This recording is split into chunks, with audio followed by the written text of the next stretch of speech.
Hello friends. Did you know nearly 80% of those who watch my videos aren't subscribed? If you enjoy these stories, please hit that subscribe button and leave a like. It really helps. Thank you for being here. By the way, where are you watching from? Let me know in the comments. I've been hauling freight across the northern routes for close to 12 years now, and I can tell you with absolute certainty that the roads up here don't follow the same rules as the ones down south.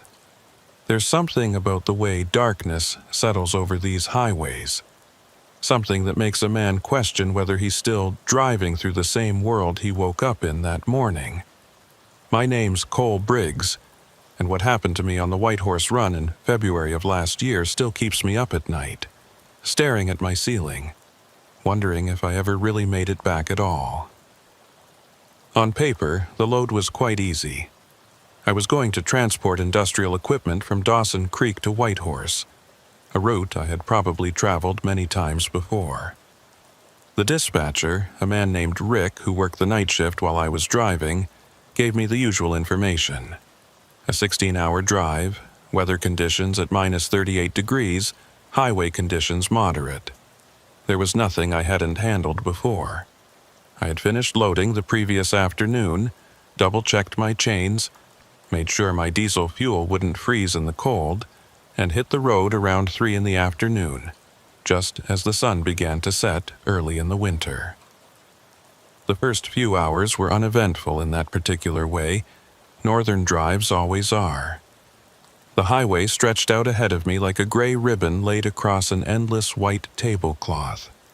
Trees pressing in from both sides, their branches heavy with snow that hadn't melted since November. Every 20 miles or so I'd pass another rig heading south, and we'd exchange that brief flash of high beams that serves as the only real communication up here.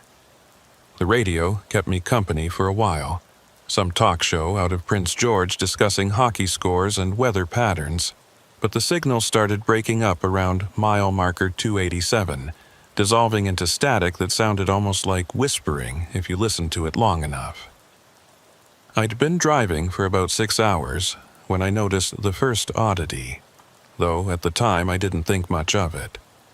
There was a green highway sign ahead, the kind that tells you what's coming up at the next junction. I was familiar enough with this stretch of road to know there weren't any major turnoffs for another 40 miles.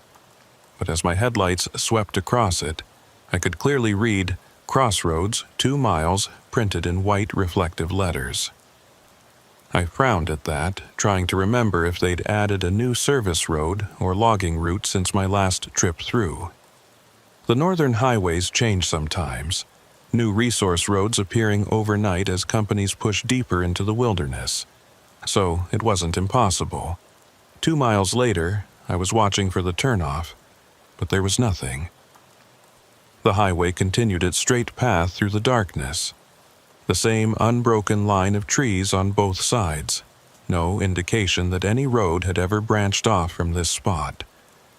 I checked my GPS, an old Garmin unit I'd been using for years because it still had detailed logging road maps most newer systems didn't bother with. According to the screen, I was exactly where I was supposed to be, following Highway 97 north with no junctions, intersections, or crossroads marked anywhere in the vicinity. The temperature had dropped even further by the time I hit hour 8, my dashboard thermometer reading minus 42. At those temperatures, everything changes. The air itself seems to crystallize, and your breath comes out in clouds so thick they could almost be solid. I'd been through worse, but there was something about this particular cold that felt different, felt deliberate somehow. The kind of cold that doesn't just freeze your skin but seems to seep into your bones and settle there, making a home in your marrow. I was thinking about pulling over at the next rest area when I saw the sign again. Same green reflective surface, same white lettering. Crossroads, 2 miles. This time I was certain something was wrong.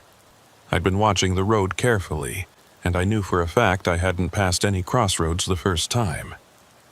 More than that, I'd been keeping track of the mile markers, and I was at least 40 miles past where I'd seen that first sign. There was no way the same sign could appear twice on a straight highway unless someone had put up duplicates, which made no sense at all. I grabbed my CB radio and keyed the mic, my voice sounding harsh in the quiet of the cab. "This is northbound 87 to any driver in the area. You got your ears on?" Static answered me, that same whispering quality I'd heard in the regular radio earlier. I tried again, cycling through the channels, but got nothing except that strange interference. In 12 years of driving these routes, I'd never had trouble reaching someone on the CB. There are always truckers out here, always someone hauling something through the darkness, and the CB is our lifeline, our way of staying connected to the human world when everything else falls away. The 2 miles passed slowly, my eyes fixed on the road ahead, watching for any sign of an intersection or turnoff. My high beams cut through the darkness, illuminating the falling snow that had started up about an hour back. Nothing but highway, nothing but trees, nothing but that endless white and gray and black. When my odometer told me I'd gone 2 miles past the sign, I started counting telephone poles, watching for anything that might indicate a road, even an old abandoned logging trail. There was nothing. That's when my engine started making a sound it had never made before. A low, rhythmic knocking that seemed to come from somewhere deep in the block. A sound that felt less like mechanical failure and more like something trying to communicate. I've been around diesel engines my whole adult life. Rebuilt 3 of them from scratch, and I'd never heard anything quite like it. The rhythm was too regular, too measured, almost like Morse code or a heartbeat. I eased off the throttle, but the sound continued at the same tempo regardless of my engine speed. I pulled over onto the shoulder, letting the engine idle while I tried to diagnose the problem. The sound continued, steady and insistent, and now that I was stopped, I could hear something else underneath it. A low humming, almost subsonic, that seemed to vibrate through the frame of the truck. I killed the engine and the knocking stopped immediately, but the humming continued. That's when I realized it wasn't coming from my truck at all. It was coming from outside, from somewhere in the trees. The rational part of my brain was screaming at me to get back in the cab, start the engine, and keep driving. But there's something that happens to you when you spend enough time alone on these northern routes. You start to question your own judgment, start to wonder if the isolation is making you imagine things. I needed to know if that sound was real, if there was actually something out there in the darkness, or if I was finally succumbing to the particular kind of madness that claims truckers who spend too many nights staring at empty highways. I grabbed my flashlight from the cab, a heavy mag light that could double as a weapon if needed, and stepped out into the cold. The temperature hit me like a physical blow, the kind of cold that makes your lungs ache and your eyes water. I could feel my beard starting to frost up immediately, ice crystals forming in the moisture of my breath. The humming was clearer now, a deep bass tone that I could feel in my chest more than hear with my ears. It seemed to be coming from the tree line about 30 yards off the highway. I walked toward the sound, my boots crunching in the snow that had drifted across the shoulder. My flashlight beam cut through the darkness, illuminating twisted branches and shadows that seemed to move just outside the circle of light. The humming grew louder as I approached the trees, and I could start to make out what looked like a structure of some kind hidden in the shadows. Not a building exactly, but something man-made, something that didn't belong in this wilderness. As I got closer, I could see it was some kind of junction box or generator housing, a metal structure about the size of a small shed, partially buried in snow. The humming was definitely coming from inside it, that deep vibration that I could feel through the soles of my boots. There were no markings on it, no utility company logos or warning signs, just rusted metal and darkness. I reached out to touch it, and the moment my gloved hand made contact, the humming stopped. The silence that followed was absolute. No wind in the trees, No distant highway sounds, nothing but my own breathing and the faint creak of leather as I shifted my weight. I stood there for what felt like minutes, but was probably only seconds, my hand still pressed against the cold metal, waiting for something to happen. When nothing did, I pulled back and returned to my truck, walking faster than I'd like to admit, looking over my shoulder every few steps. I climbed back into the cab and sat there with the door locked, watching the junction box through my windshield. My engine started on the first try, that strange knocking completely gone, and I pulled back onto the highway without looking back.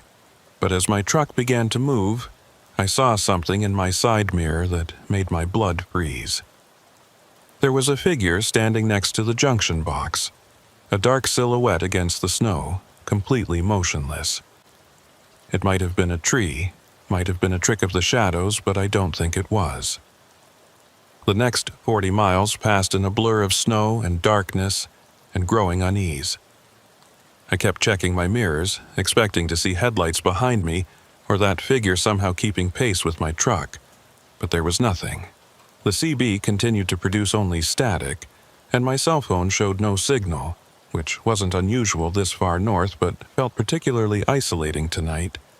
I was completely alone out here, and the realization settled over me like a weight. I saw the sign for the third time just after 2 in the morning. Crossroads, 2 miles. Same green sign, same white letters, but this time there was something different about it. As my headlights swept across the reflective surface, I could have sworn the number changed. Not dramatically, not in any way I could point to and say definitively that I'd seen something impossible, but a subtle shift, a momentary flicker where the 2 looked like it might have been a 0 or an 8 or some symbol I didn't recognize. I was tired by then, exhausted in a way that went beyond just physical fatigue. The kind of tired where your thoughts start to blur and reality takes on a dreamlike quality. I'd been driving for over 10 hours at that point, and the isolation was getting to me in ways I didn't want to admit. But I was certain I'd seen that sign change. Certain, with the same bone-deep conviction that told me something was fundamentally wrong about this entire night. This time, when I reached the 2-mile mark, something was different. There was a road, not a highway junction or a paved turnoff, but a narrow gravel path that cut off to the right, disappearing into the trees. There was no sign marking it, no indication of where it led or what it was for, but it was undeniably there. A break in the endless tree line that I was certain hadn't existed on my previous passes. I slowed the truck, the rational part of my brain telling me to keep driving, to ignore this impossible road and focus on reaching Whitehorse. But curiosity has always been my weakness, that need to understand, to solve puzzles, to make sense of things that don't add up. I told myself I'd just drive down the road a short distance, see if there was any indication of what it was for, then turn around and continue my route. It was a lie I told myself with full knowledge that it was a lie, but I told it anyway. The gravel road was barely wide enough for my truck, branches scraping against both sides as I crept forward.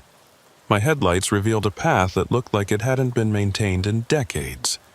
Deep ruts and scattered rocks that forced me to crawl along at maybe 5 miles per hour.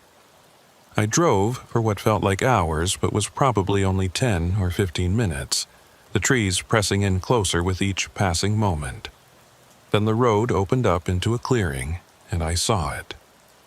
There, in the middle of absolute nowhere, illuminated by my headlights, was a crossroads. 4 roads met in a perfect intersection, each one stretching off into the darkness in a different direction. And at the center of the intersection, where the roads crossed, there was something that made my hands tighten on the steering wheel. A post, maybe 8 feet tall, with no signs or markers, just old, weathered wood that looked like it had been standing there for longer than these roads had existed. I brought my truck to a stop, engine idling, trying to make sense of what I was seeing. 4 roads in the middle of the wilderness, meeting at a point that appeared on no map, marked by nothing except a single post. The logical explanations ran through my mind. Old logging roads, maybe, or surveyor trails from decades past. But none of that explained how I'd found this place, how that sign had appeared 3 times on a highway with no junctions, how this road had materialized out of nothing. That's when I noticed the tracks. Fresh tire tracks in the snow, crisp and clear, leading from the road I'd come in on and continuing straight across the intersection to the opposite road. Another truck had been here recently, within the last few hours, based on how clean the tracks were. I felt a momentary surge of relief at the thought that I wasn't the only person to have found this place, that maybe this was some kind of shortcut the local drivers use that just wasn't marked on official maps. I keyed my CB again. This is northbound 87 to any driver in the area. I'm at some kind of crossroads off Highway 97. Anyone know what this is? The static that came back was different this time, more structured, almost like it was forming words if you listened hard enough. I sat there with the mic in my hand, staring at the radio, trying to convince myself I wasn't hearing what I thought I was hearing. But there it was, barely audible under the white noise. Turn around. The voice on the radio could have been anyone. Could have been another driver trying to warn me. Could have been my own imagination creating patterns in random static. But the way my skin prickled when I heard it, the way something deep in my gut twisted with primal fear, told me I needed to listen. I put the truck in reverse, but before I could back up, my headlights caught something that made me freeze. There was another truck at the crossroads. I'd been looking at this intersection for several minutes, and I was certain it hadn't been there before. But now, there was definitely a semi parked on the opposite side facing me across the intersection. Its lights were off, the cab dark, but I could make out the silhouette of someone sitting in the driver's seat. For a long moment, neither of us moved. Then slowly, deliberately, the other truck's headlights turned on, high beams blazing directly into my eyes. I threw my truck into reverse and started backing up, branches scraping along both sides of my cab. Through my mirrors, I could see the other truck beginning to move forward, crossing the intersection, following me back down the narrow road. Its high beams stayed on, flooding my cab with light, making it almost impossible to see where I was going. I was backing up as fast as I dared, my heart hammering in my chest, trying to reach the highway before that other truck reached me. The road seemed longer going back, the trees pressing in even closer, branches reaching out like fingers trying to grab hold of my truck. The headlights behind me never wavered, never blinked, just maintained that steady pursuit. I couldn't see the driver, couldn't make out any details about the truck except that it was dark-colored and old. Maybe a Peterbilt from the 80s based on the shape of the headlights. When I finally reached the highway, I didn't bother checking for traffic. I just swung my truck out onto the road and punched the accelerator, my engine roaring as I pushed it harder than I had in years. I watched my mirrors, waiting for those headlights to emerge from the gravel road, but they never did. The road was empty, the tree line unbroken, as if the turnoff had never existed at all. I didn't stop driving until I reached Whitehorse 8 hours later, completing the run on nothing but adrenaline and fear. When I finally pulled into the depot and killed my engine, my hands were shaking so badly I could barely grip the steering wheel. The dispatcher asked me why I was late, why I hadn't radioed in my position during the night, but I couldn't find the words to explain what had happened. How do you tell someone you spent hours driving in circles, following a road that shouldn't exist to a crossroads that couldn't be real? The company gave me 3 days off after that run, which I spent in a cheap motel room in Whitehorse, trying to convince myself that exhaustion and isolation had created some kind of hallucination. I'd heard stories about truckers on the northern routes losing their grip on reality, seeing things that weren't there, driven mad by the endless darkness and solitude. Maybe I was just another casualty of the highway, another driver who'd spent too many nights alone with his thoughts. That's what I told myself anyway, as I lay in that motel bed, listening to the sound of traffic outside and clinging to it like a lifeline to normalcy. But I couldn't stop thinking about those tire tracks at the crossroads. They'd been real, physical marks in the snow that my headlights had clearly illuminated. Hallucinations don't leave tracks.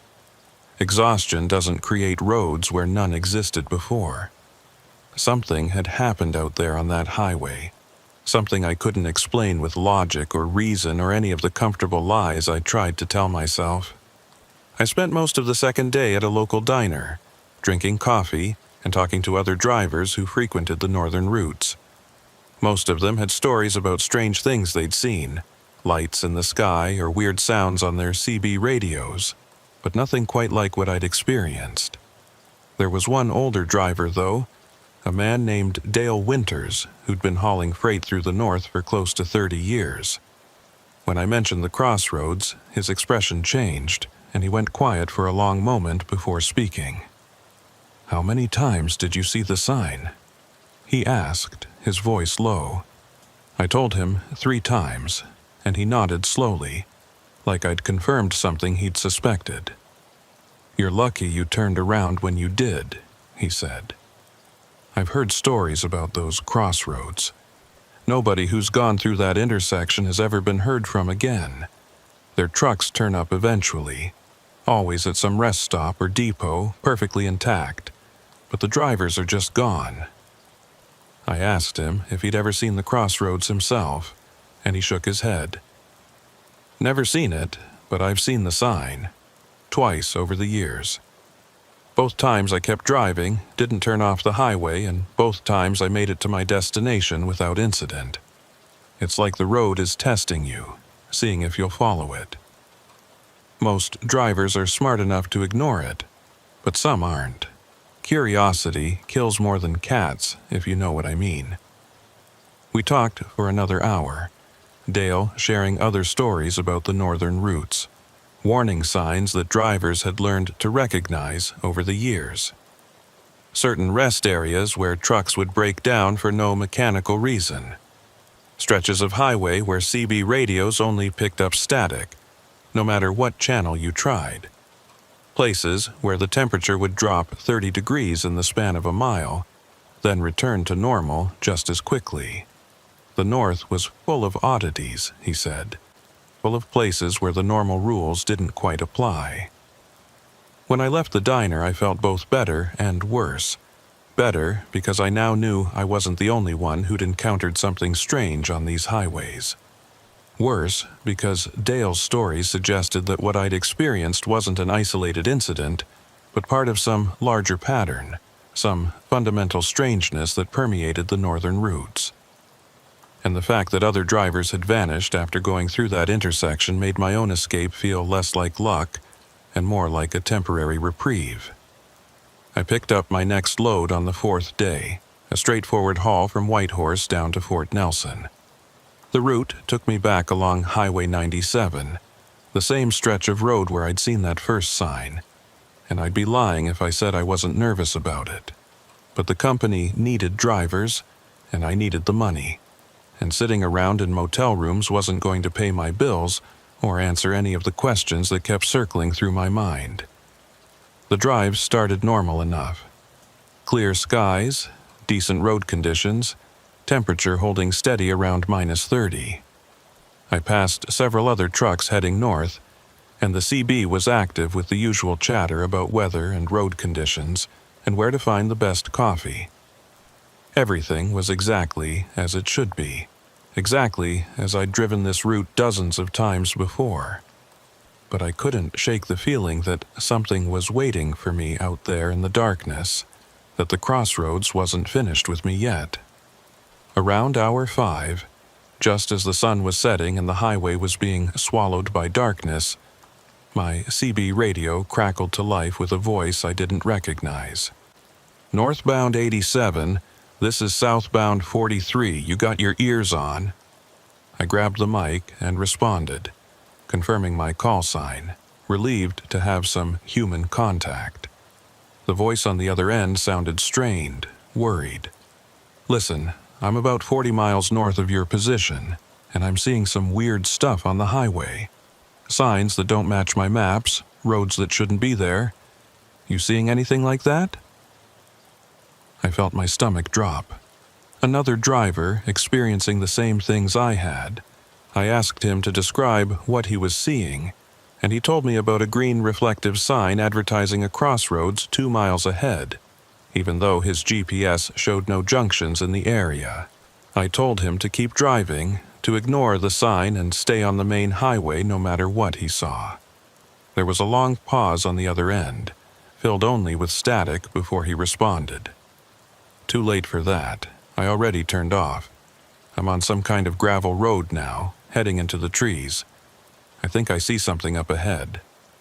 I tried to warn him, tried to tell him to turn around immediately, but my radio filled with that familiar whispering static, drowning out my voice. I kept trying to reach him, cycling through every channel, but there was nothing except that sound, that awful sound, like 1,000 voices speaking in a language I couldn't quite understand. I drove faster, pushing my truck beyond what was safe, trying to close the distance between us, though I had no idea what I could possibly do to help. 40 miles later, I saw his truck. It was pulled over on the shoulder, hazards flashing, cab empty. I pulled up behind it and grabbed my flashlight, my hands shaking as I climbed down from my cab. The other truck was still running, the driver's door hanging open, interior lights on. There was a half-empty coffee cup in the cup holder, a cigarette still smoldering in the ashtray. It looked like the driver had just stepped out for a moment and would be right back, but there were no footprints in the snow around the truck. The pristine white surface was undisturbed except where my own boots were now marking it. I called out, my voice echoing in the darkness, but got no response. I checked the sleeper berth, the cargo area, even looked under the truck, but there was no sign of the driver anywhere. Just an empty truck idling on the shoulder of Highway 97. Its owner vanished into thin air. I radioed it in to the provincial police, gave them the truck's location and the call sign I'd heard on the CB. While I waited for them to arrive, I sat in my own cab with the doors locked, watching the empty truck through my windshield. The temperature was dropping, my dashboard thermometer showing -43, but I could have sworn I saw heat shimmer rising from the other truck's exhaust, distorting the air in ways that didn't match the cold. The police arrived about 30 minutes later, 2 officers in a Royal Canadian Mounted Police cruiser. They checked the truck, took my statement, asked me to describe the driver's voice and what he'd said on the CB. I told them everything except the part about the crossroads, about the impossible signs and the roads that shouldn't exist. I didn't think they'd believe me, and I wasn't sure I wanted them to investigate too closely. Some things are better left alone. They told me I could continue my route, that they'd handle the abandoned truck and run the plates to identify the driver. As I pulled back onto the highway, I looked in my mirror and saw the 2 officers standing next to the empty truck, their flashlights cutting through the darkness. I wondered if they had any idea what they were dealing with, if they understood that this was something beyond a simple abandoned vehicle. Probably not. Probably better that way. The rest of the drive to Fort Nelson passed without incident, but I couldn't stop thinking about that driver, about how his voice had sounded on the CB, strained and worried but still rational, still human, and now he was just gone, vanished into the same darkness that had tried to claim me. I wondered how many other drivers had disappeared on these northern routes, how many empty trucks had been found on the shoulder with no explanation, no trace of their operators. When I reached Fort Nelson and dropped off my load, I told the dispatcher I needed a few more days off. She didn't argue, probably saw something in my face that convinced her I needed the break.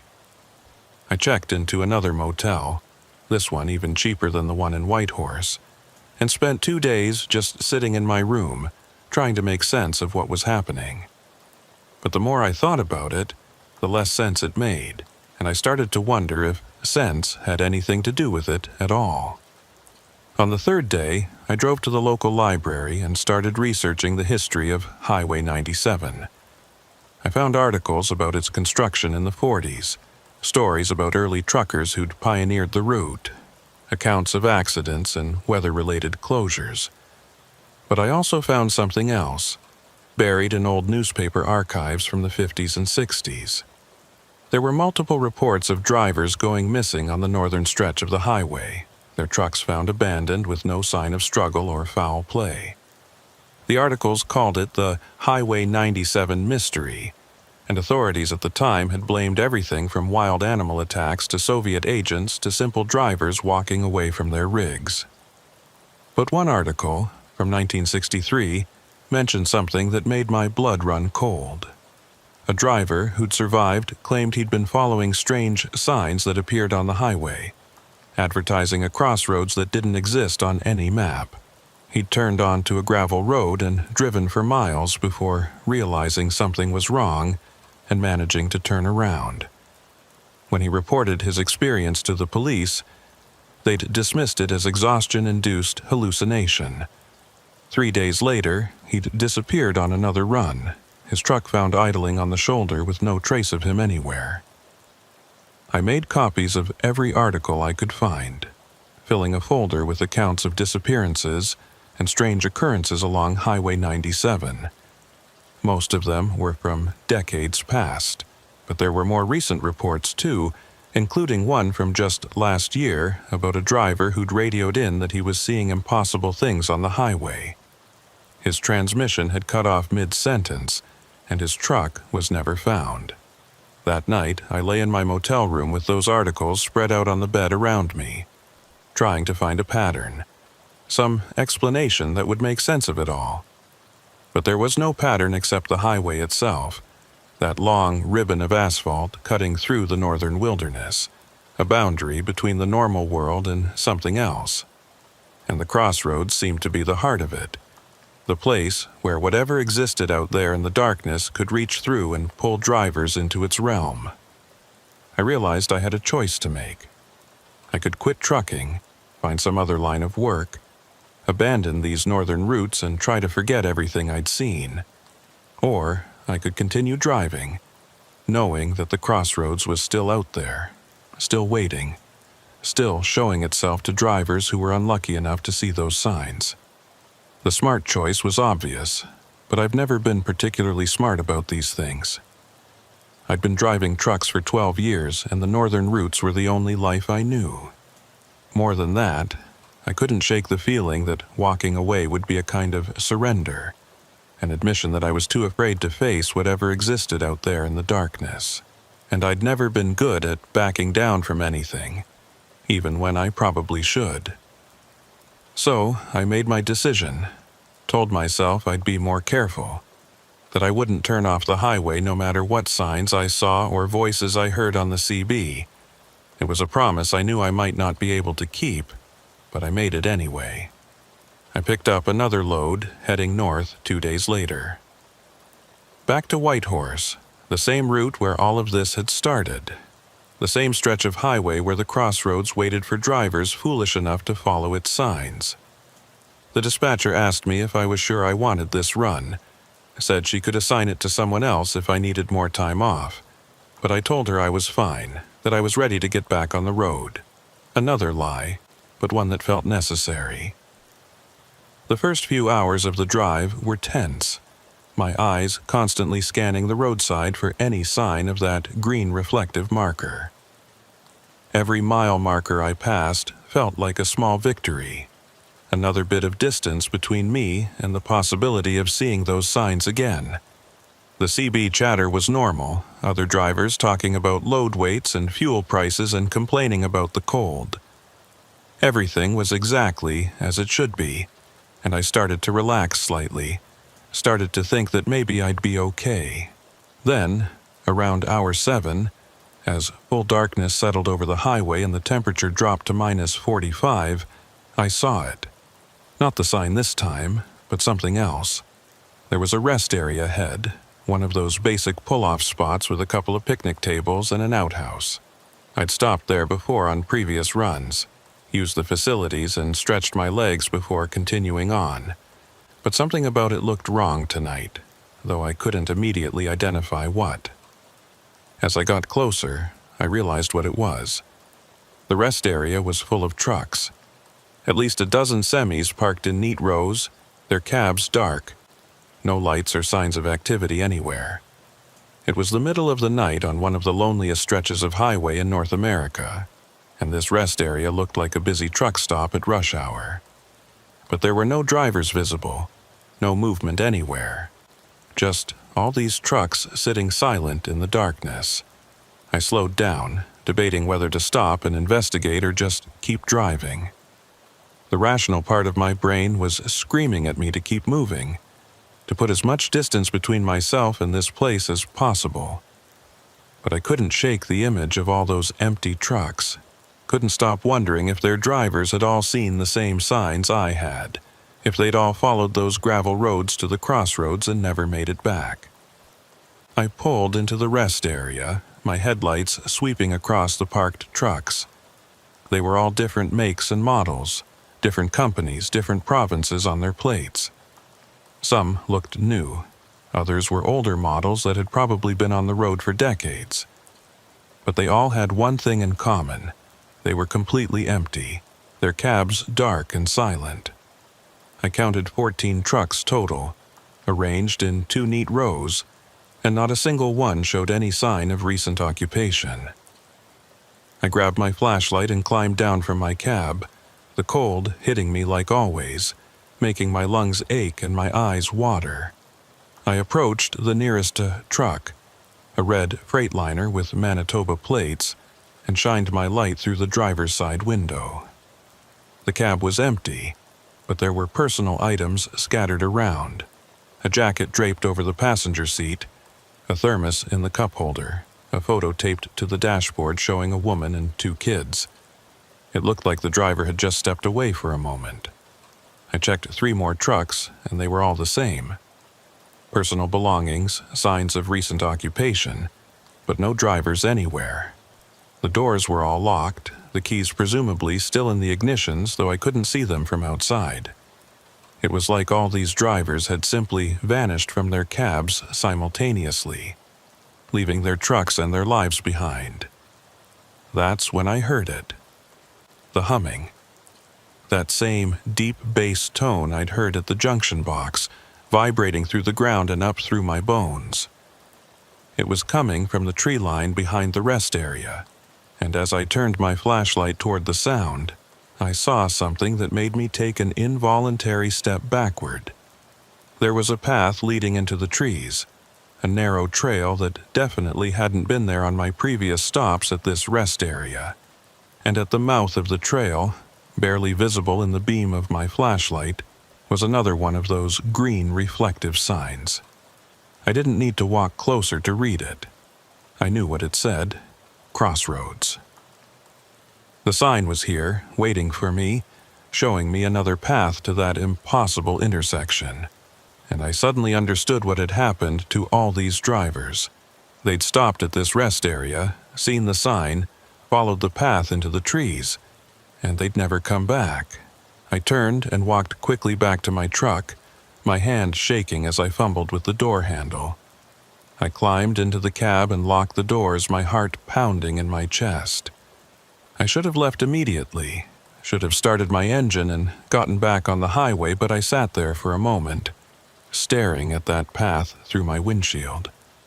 Part of me wanted to follow it, wanted to see where it led, wanted to understand what was happening on these northern routes. But a larger, smarter part of me knew that would be suicide. As I reached for my ignition key, every truck in the rest area turned its lights on simultaneously. 14 sets of headlights blazing to life in perfect unison, flooding the rest area with light. I screamed and ducked down in my seat, my hands over my face, waiting for something to happen. But nothing did. The lights just stayed on, shining in every direction. and after a long moment I slowly raised my head and looked around. All the trucks still appeared empty, their cabs dark despite their headlights being on. And then, as I watched in horror, they all started their engines. 14 diesel engines roaring to life with no one in the driver's seats, the sound echoing through the night. I fumbled with my own ignition, my hands shaking so badly I could barely turn the key, but my truck started on the first try. I threw it into gear and accelerated out of the rest area, not caring about the ice on the road or the danger of driving too fast in these conditions. In my mirrors, I could see all 14 trucks pulling out behind me, forming a convoy that followed me back onto the highway. Their headlights stayed on high beam, flooding my cab with light, making it almost impossible to see where I was going. I pushed my truck as hard as I dared, the engine screaming in protest, but the convoy maintained its distance, never closing the gap, but never falling behind either. The 14 trucks followed me for the next 47 miles. I know the exact distance because I was watching my odometer obsessively, counting every tenth of a mile, using the numbers as a way to keep myself grounded in reality. The convoy maintained perfect formation behind me, 2 rows of 7 trucks each, their headlights creating a wall of light that eliminated any shadows and made the highway ahead look flat and surreal, like I was driving through a photograph rather than actual 3-dimensional space. My CB radio had gone completely silent, not even static anymore, just dead air that somehow felt more ominous than the whispering had. I tried my cell phone, but there was no signal, which wasn't surprising this far north, but the complete absence of any bars felt deliberate somehow, like something was actively blocking my ability to communicate with the outside world. I was alone out here with 14 ghost trucks that shouldn't be moving, and there was nobody I could call for help. The weirdest part was how the other trucks moved. They weren't weaving or drifting the way you'd expect from unmanned vehicles. They maintained perfect lane discipline, taking curves smoothly, adjusting their speed to match mine exactly. It was like they were being driven by expert truckers, except there was nobody in the cabs. I could see that clearly every time I checked my mirrors, could see the empty driver's seats illuminated by dashboard lights. Around mile 32 of the pursuit, something changed. The lead truck in the left lane, the same red Freightliner I'd shined my flashlight into back at the rest area, started to pull forward. It accelerated slowly, deliberately, coming up alongside me until we were running parallel. I looked over at it, and my blood went cold. There was someone in the driver's seat now. A figure, dark and indistinct, hands on the steering wheel, head turned toward me. But I couldn't make out any features. Couldn't see a face or clothing or anything that would identify it as human. It was just a silhouette, a shadow in the shape of a person. I pressed down harder on my accelerator, trying to pull ahead, but the Freightliner matched my speed. The figure in the driver's seat continued to stare at me, motionless except for the small adjustments it made to the steering wheel. We drove like that for what felt like hours, but was probably only a few minutes, 2 trucks side by side on an empty highway in the middle of the night, one driven by a terrified human and the other by something that only resembled one. Then the figure raised its right hand and pointed forward, toward something on the road ahead. I looked where it was indicating and saw another one of those green signs coming up. Crossroads, 1 mile. My hands tightened on the steering wheel. I wasn't going to follow that sign, wasn't going to turn off the highway no matter what happened. I'd made that mistake once before, and I wasn't going to make it again. But as I approached the 1 mile marker, I realized I might not have a choice. The 14 trucks behind me were closing ranks, tightening their formation, boxing me in. The Freightliner beside me drifted slightly toward my lane, forcing me toward the shoulder. I tried to brake, but the trucks behind me accelerated, their front bumpers getting dangerously close to my rear. I tried to speed up, but the freightliner matched me and continued pushing me over. I was being herded, forced toward the turnoff that I knew would appear at the 2-mile mark. These trucks, these things that looked like trucks but clearly weren't, were guiding me toward the crossroads whether I wanted to go or not. I looked at my fuel gauge and saw I was down to a quarter tank.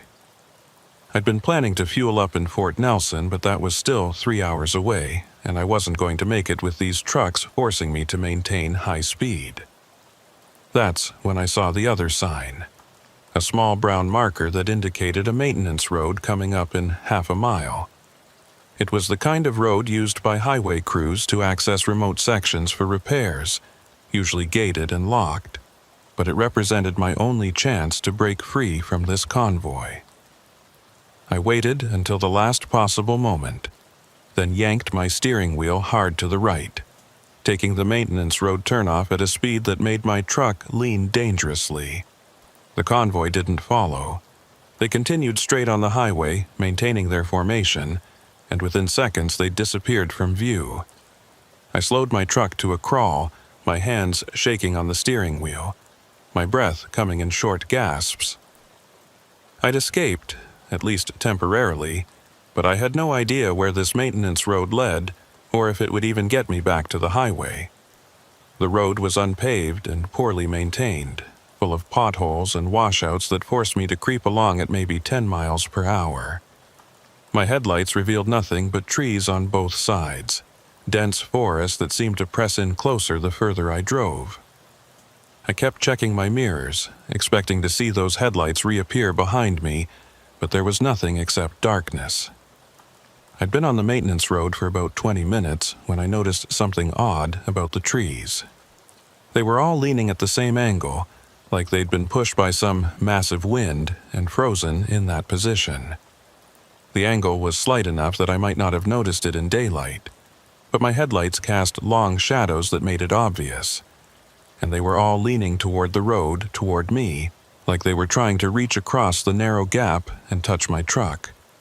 The temperature had dropped again, my dashboard now showing -52. At those temperatures, metal becomes brittle, diesel fuel turns to gel, and human flesh freezes in minutes. I had my heater running at full blast, but I could still feel the cold seeping into the cab, making my fingers numb and my breath come out in thick white clouds. I started to worry that my truck would break down out here, that I'd be stranded on this abandoned maintenance road with no way to call for help. That's when my headlights caught something on the road ahead. At first I thought it was an animal, maybe a moose or a bear, but as I got closer I realized it was a person.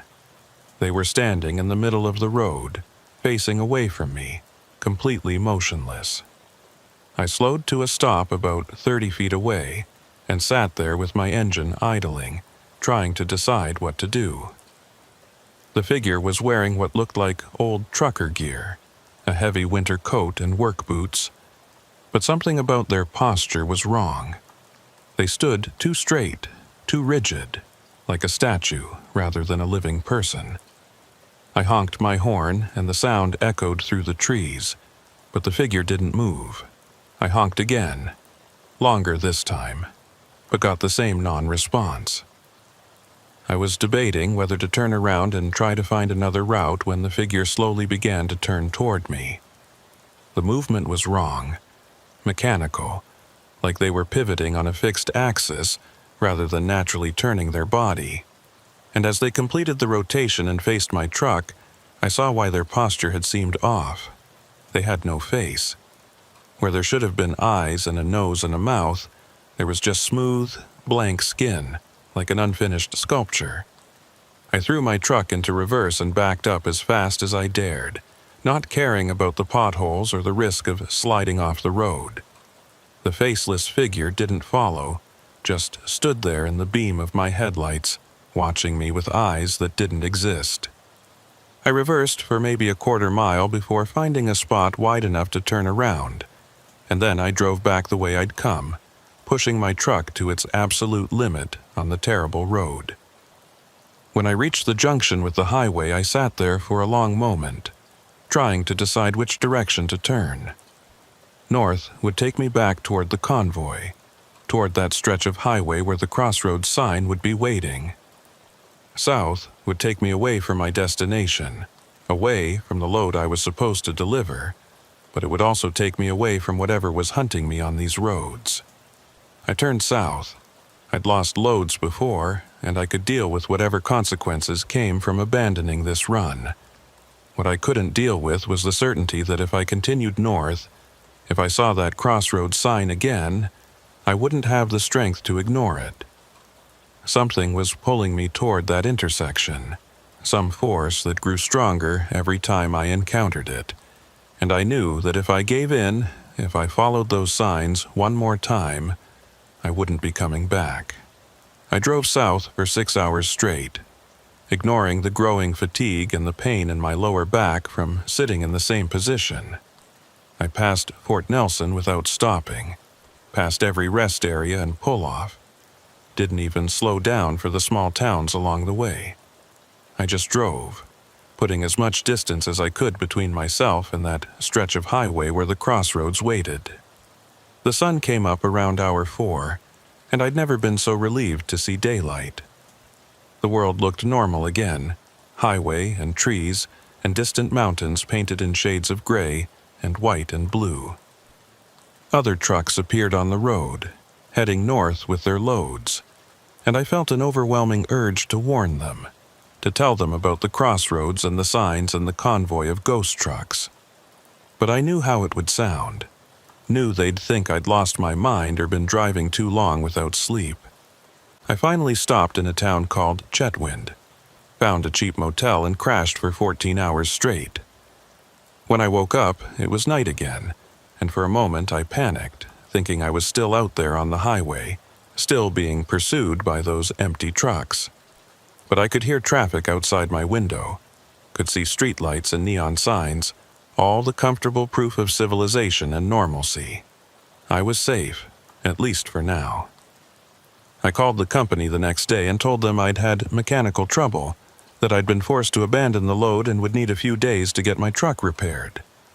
They weren't happy about it, but they didn't fire me either. I think the dispatcher could hear something in my voice that convinced her not to push too hard. I told her I'd call back when I was ready to take another run, but I had no idea if that was true. I spent a week in Chetwynd, just existing, trying to process what had happened. I'd start to convince myself that it had all been some kind of exhaustion-induced hallucination, that the isolation and stress had made me see things that weren't there. But then I'd remember details that were too specific, too real to be imaginary. The way that faceless figure had turned toward me, the perfect formation of the truck convoy, the exact wording on those green signs, none of it felt like a dream or a hallucination. It felt like memory, like documented fact. On the 8th day, I drove my truck to a garage and had them give it a complete inspection. I told the mechanic I wanted everything checked, every system tested, didn't care how much it cost. He looked at me like I was crazy but did the work anyway. When he was done, he told me my truck was in perfect condition, no mechanical issues at all. I thanked him and paid the bill, and then I just sat in my truck in the garage parking lot, staring at the steering wheel. The truck was fine. I was the one who was broken, the one who couldn't stop thinking about those roads, and that crossroads and those empty trucks with their mysterious drivers. I was the one who jumped every time I saw a green highway sign, who couldn't drive after dark without my hands shaking on the steering wheel. The highway had gotten into my head, planted something there that I couldn't dig out no matter how hard I tried. I eventually started taking loads again, but only short hauls on southern routes, runs that kept me close to populated areas where I could always see other vehicles and lights and signs of human presence. I avoided the northern highways completely, turned down any load that would take me within 100 miles of Highway 97. Other drivers noticed, started calling me soft, saying I'd lost my nerve. Maybe they were right. But sometimes, late at night when I'm lying in bed trying to fall asleep, I think about those tire tracks I saw at the crossroads. I think about how they'd been fresh, how they'd indicated another truck had been there recently, and I wonder if that other driver made it back, or if they went through the intersection and vanished like all the others. I wonder if they're still out there somewhere, driving an endless highway in some place that exists adjacent to our world but separate from it. And I think about the faceless figure standing on that maintenance road, about how it had turned toward me with mechanical precision, about how it had just stood there, watching me with eyes that didn't exist, as I backed away in terror. I think about how it hadn't followed me, hadn't tried to pursue or attack, had just observed. Like it was marking me somehow, taking note of my presence for future reference. 3 months after my encounter with the convoy, I broke my promise to myself and took a northern load. It wasn't a conscious decision, not really. The company needed someone to make an emergency run to Whitehorse, and the dispatcher called me at 2 a.m, desperate, offering double pay. I was half asleep when I agreed, and by the time I fully woke up and realized what I'd committed to, it was too late to back out without burning bridges I couldn't afford to burn.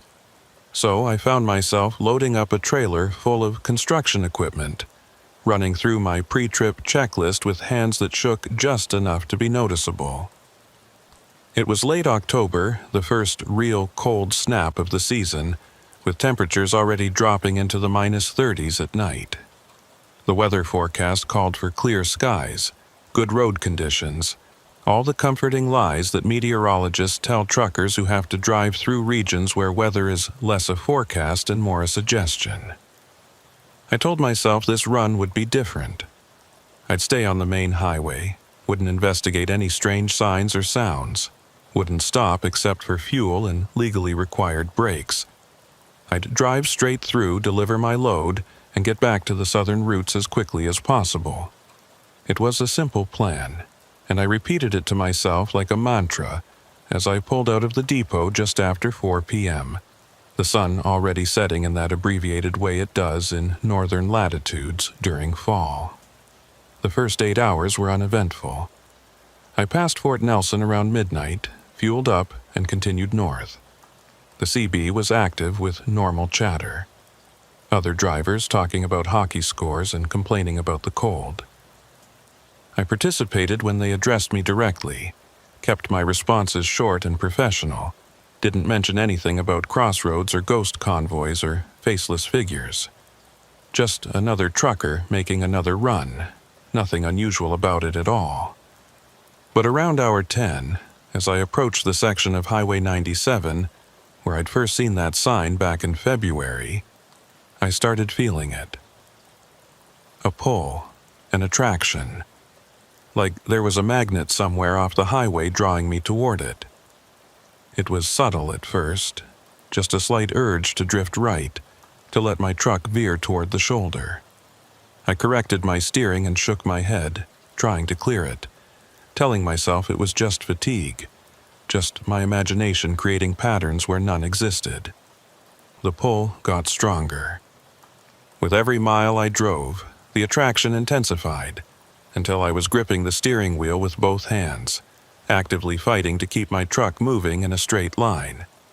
It felt like I was driving through mud, like the air itself had become resistant, trying to slow me down and push me toward something off the highway. My speedometer said I was doing 65, but it felt like I was barely crawling. That's when I saw it. Not the green sign this time, but something worse. There was a truck stopped on the shoulder ahead, hazards flashing, a figure standing next to the driver's side door. As my headlights swept across the scene, the figure turned toward me and waved, the universal signal for, "I need help." Every instinct I had screamed at me to keep driving, to not stop, to not get involved. But I couldn't do it. Some core part of my identity, the part that made me human, wouldn't let me drive past someone who needed assistance. I slowed my truck and pulled onto the shoulder about 50 feet behind the disabled vehicle. Through my windshield, I could see the figure more clearly now. It was a man in trucker gear, heavy coat and winter hat, standing in a posture that looked natural and human and completely normal. He waved at me again, then pointed at his truck's engine, making gestures that suggested mechanical trouble. I sat there with my engine idling, debating what to do, knowing this was probably a trap, but unable to ignore the possibility that it might be a real person who genuinely needed help. I grabbed my flashlight and climbed down from my cab, the cold hitting me with its usual intensity. I approached the other truck cautiously, keeping my distance, ready to run back to my own vehicle at the first sign of anything unusual. The man watched me approach, his face shadowed under his hat brim, his posture relaxed and unthreatening. When I was about 20 feet away, he spoke, his voice rough and gravelly, exactly how you'd expect a long-haul trucker to sound. "Engine's overheating," he said, jerking his thumb toward the hood of his truck. "Thought maybe you'd have some coolant I could borrow. I'm about 2 hours short of Fort Nelson, and I don't think I'll make it without a top-up." It was a completely reasonable request, the kind of thing that happens on the highway all the time. Truckers help each other out, share supplies, provide assistance when someone's in trouble. It's an unwritten rule of the road, but something about this felt wrong. The man's truck was a Kenworth, maybe 20 years old, with Alberta plates that were so rusted I could barely read the numbers. And despite his claim that the engine was overheating, I couldn't see any steam or smoke coming from under the hood, couldn't hear the distinctive ticking sound that hot engines make. More than that, I couldn't shake the feeling that I recognized this truck from somewhere, that I'd seen it before in circumstances I couldn't quite remember. "Sure," I heard myself saying, my voice sounding distant and strange to my own ears. "I've got some coolant in my truck. Let me grab it." I turned to walk back to my semi, and that's when I saw it. There were no tire tracks in the snow behind the Kenworth. The shoulder was covered in a thin layer of fresh powder, maybe an inch deep, and my own truck had left clear tracks when I'd pulled over. But the Kenworth sat on pristine snow, as if it had been placed there by a crane rather than driven into position. I stopped walking and turned back toward the man. He was still standing in the same spot, still watching me, but now that I was looking more carefully, I could see other things that were wrong.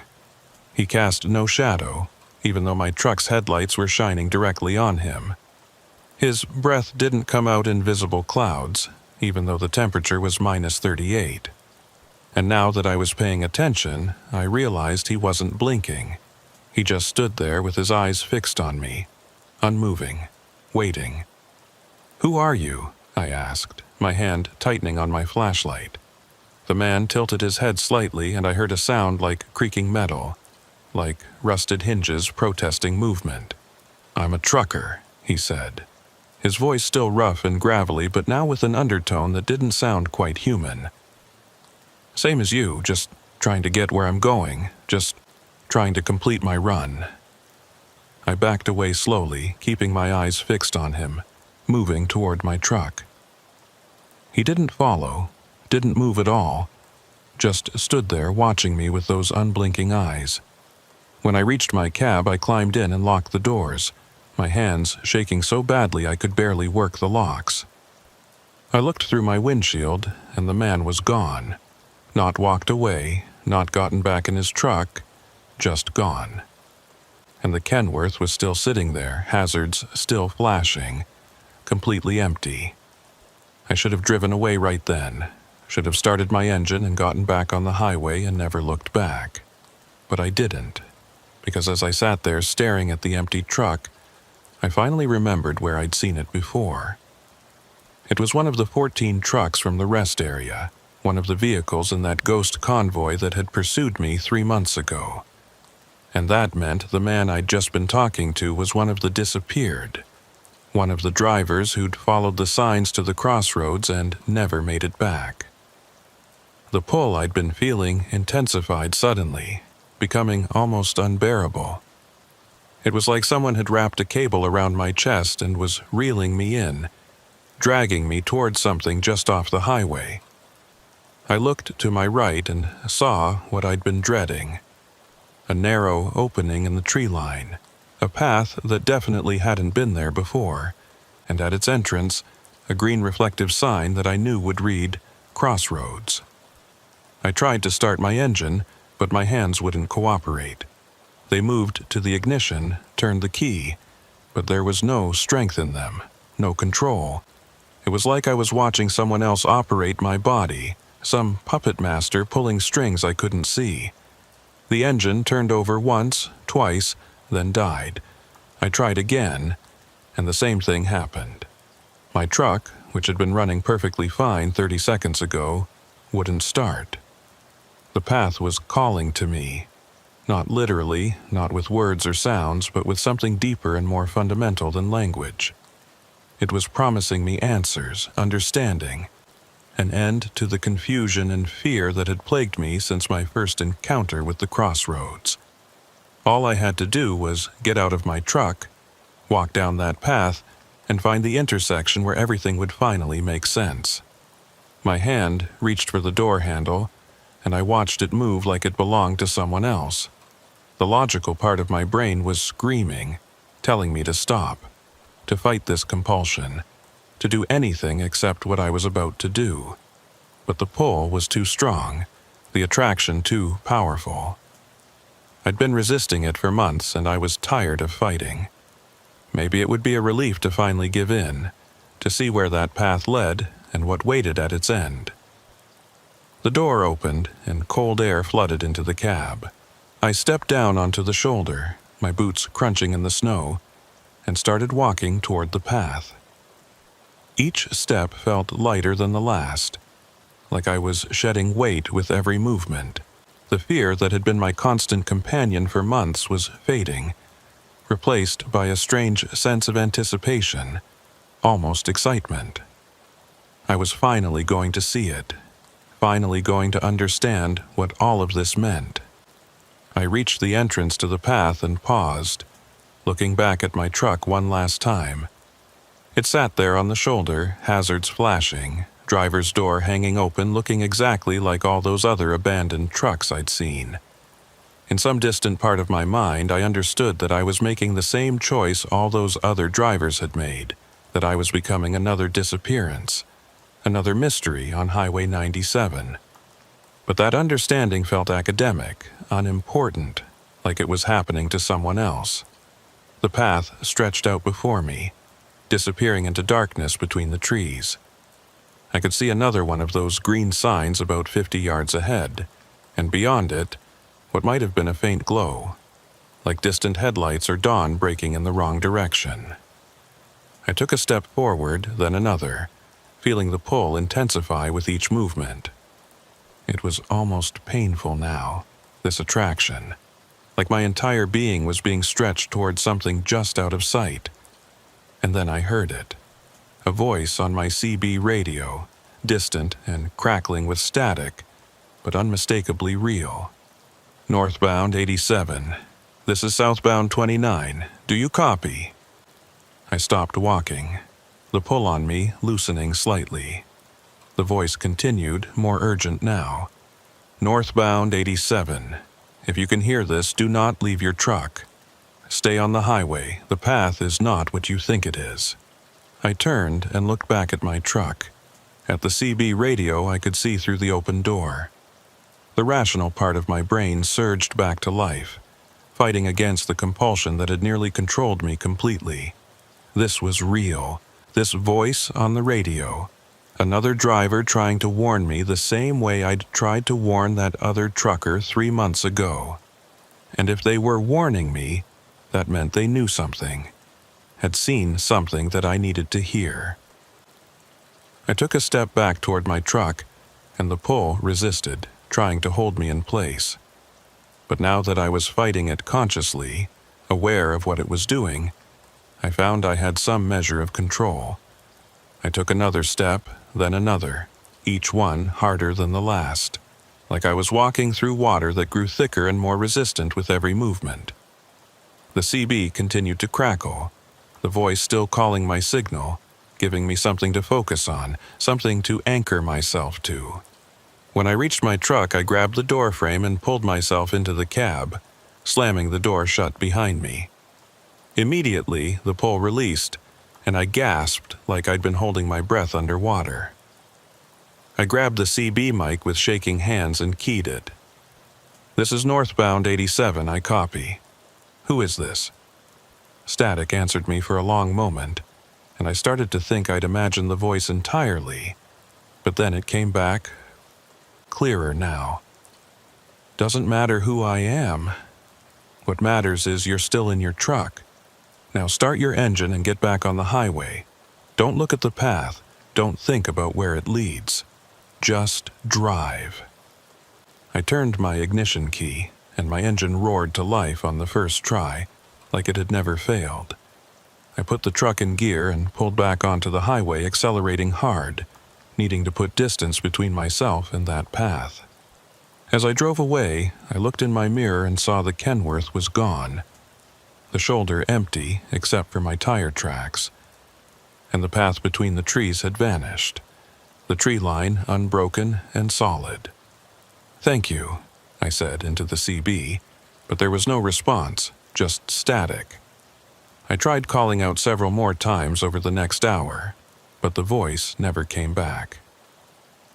I don't know if it was a real driver who'd seen my truck sitting there and decided to check on me, or something else, something that wanted to pull me back from whatever edge I'd been standing on. Either way, it had saved me from whatever fate awaited at the crossroads. I completed my run to Whitehorse without any other incidents, dropped off my load, and immediately headed back south. I drove straight through, stopping only for fuel and legally required breaks, not trusting myself to stop anywhere that I might be pulled back toward that path. When I finally made it back to the company depot 3 days later, I walked into the dispatcher's office and quit on the spot. That was 8 months ago. I haven't been on a highway since then, haven't even driven my personal vehicle at night. I got a job at a warehouse, loading trucks instead of driving them, and I tell people I retired from trucking for medical reasons, which isn't entirely a lie. Something inside me broke on that last run, some essential part of my navigation system that let me trust the roads and trust myself. But here's the thing that keeps me up at night, the detail I can't stop thinking about. When I got back to the depot and the mechanics inspected my truck, they found something odd. My odometer showed I'd driven exactly 2,847 miles during that run, but when they checked the GPS logs and fuel consumption, the numbers didn't match. According to those records, I'd actually driven closer to 3,200 miles. There's about 350 miles missing from my odometer. 350 miles that I drove, but that my truck didn't record. And I've been going over my logs and my memories of that trip, trying to figure out when those miles disappeared, when I might have driven through some section of highway that existed outside normal space. But I can't find it. As far as I can remember, I was on Highway 97 the entire time, following the same route I'd driven dozens of times before, which means those 350 miles happened somewhere I can't remember. Some stretch of road that my brain has blocked out or edited away. I think about that voice on the CB sometimes, the one that warned me to stay in my truck. I wonder if they'd experienced the same thing, if they'd been pulled toward that path and managed to resist, or if they'd gone through and somehow made it back. I wonder if there are other drivers out there who know about the crossroads, who've encountered it and survived to tell the tale. Or if I'm the only one, the only driver who got close enough to see what it was, but still managed to walk away. Last week, I saw a news story about another trucker gone missing on Highway 97. His truck was found at a rest area, engine still running, personal belongings intact, no sign of the driver anywhere. The police are calling it suspicious, investigating it as a possible abduction or foul play. But I know better. I know he saw the signs, followed the path, found the crossroads, and I know he's not coming back. Sometimes I think about going back up there, trying to find that section of highway where I first saw the sign, trying to understand what the crossroads actually is and why it hunts drivers on the northern routes. But that's just fantasy, just my brain trying to create some sense of closure where none exists. The truth is, I'm too afraid to ever drive those roads again, too afraid of what I might see, what I might be compelled to do. Because here's what really terrifies me. When I was walking down that path, when I was being pulled towards the crossroads, part of me wanted to go. Part of me still wants to go. And I don't know if that desire comes from the crossroads itself, from whatever force operates through those signs and paths, or if it comes from something inside me, some self-destructive impulse that the crossroads recognized and exploited. I keep a map of Highway 97 in my apartment now, pinned to the wall above my desk. I've marked all the locations where I encountered the signs, where I saw the paths, where other drivers have disappeared. I'm looking for a pattern, some logic to when and where the crossroads appears, but there isn't one. Or if there is, it's beyond my ability to comprehend. The crossroads shows itself when it wants to whoever it chooses, and no amount of mapping or analysis can predict or prevent it. Last night, I dreamed I was back on Highway 97. I was driving my truck through the darkness and I saw that green sign ahead. Crossroads, 2 miles. But this time, instead of fear, I felt relief. Like I was finally going home after a long absence. Like the crossroads wasn't hunting me, but waiting for me, patient and eternal. And I knew, with absolute certainty, that someday I would go back. Not today, not this year, maybe not for decades. But eventually I would find myself on that highway again, and this time I wouldn't resist. This time I would follow the path all the way to the end. I woke up in a cold sweat, my heart pounding, but the dream stayed with me. It stays with me still, as I sit here writing this account, trying to create some record of what I experienced in case anyone else encounters the same thing. But even as I write, I can feel it pulling at me, that same attraction I felt on the highway. It's fainter now, diluted by distance and time, but it's still there, still waiting.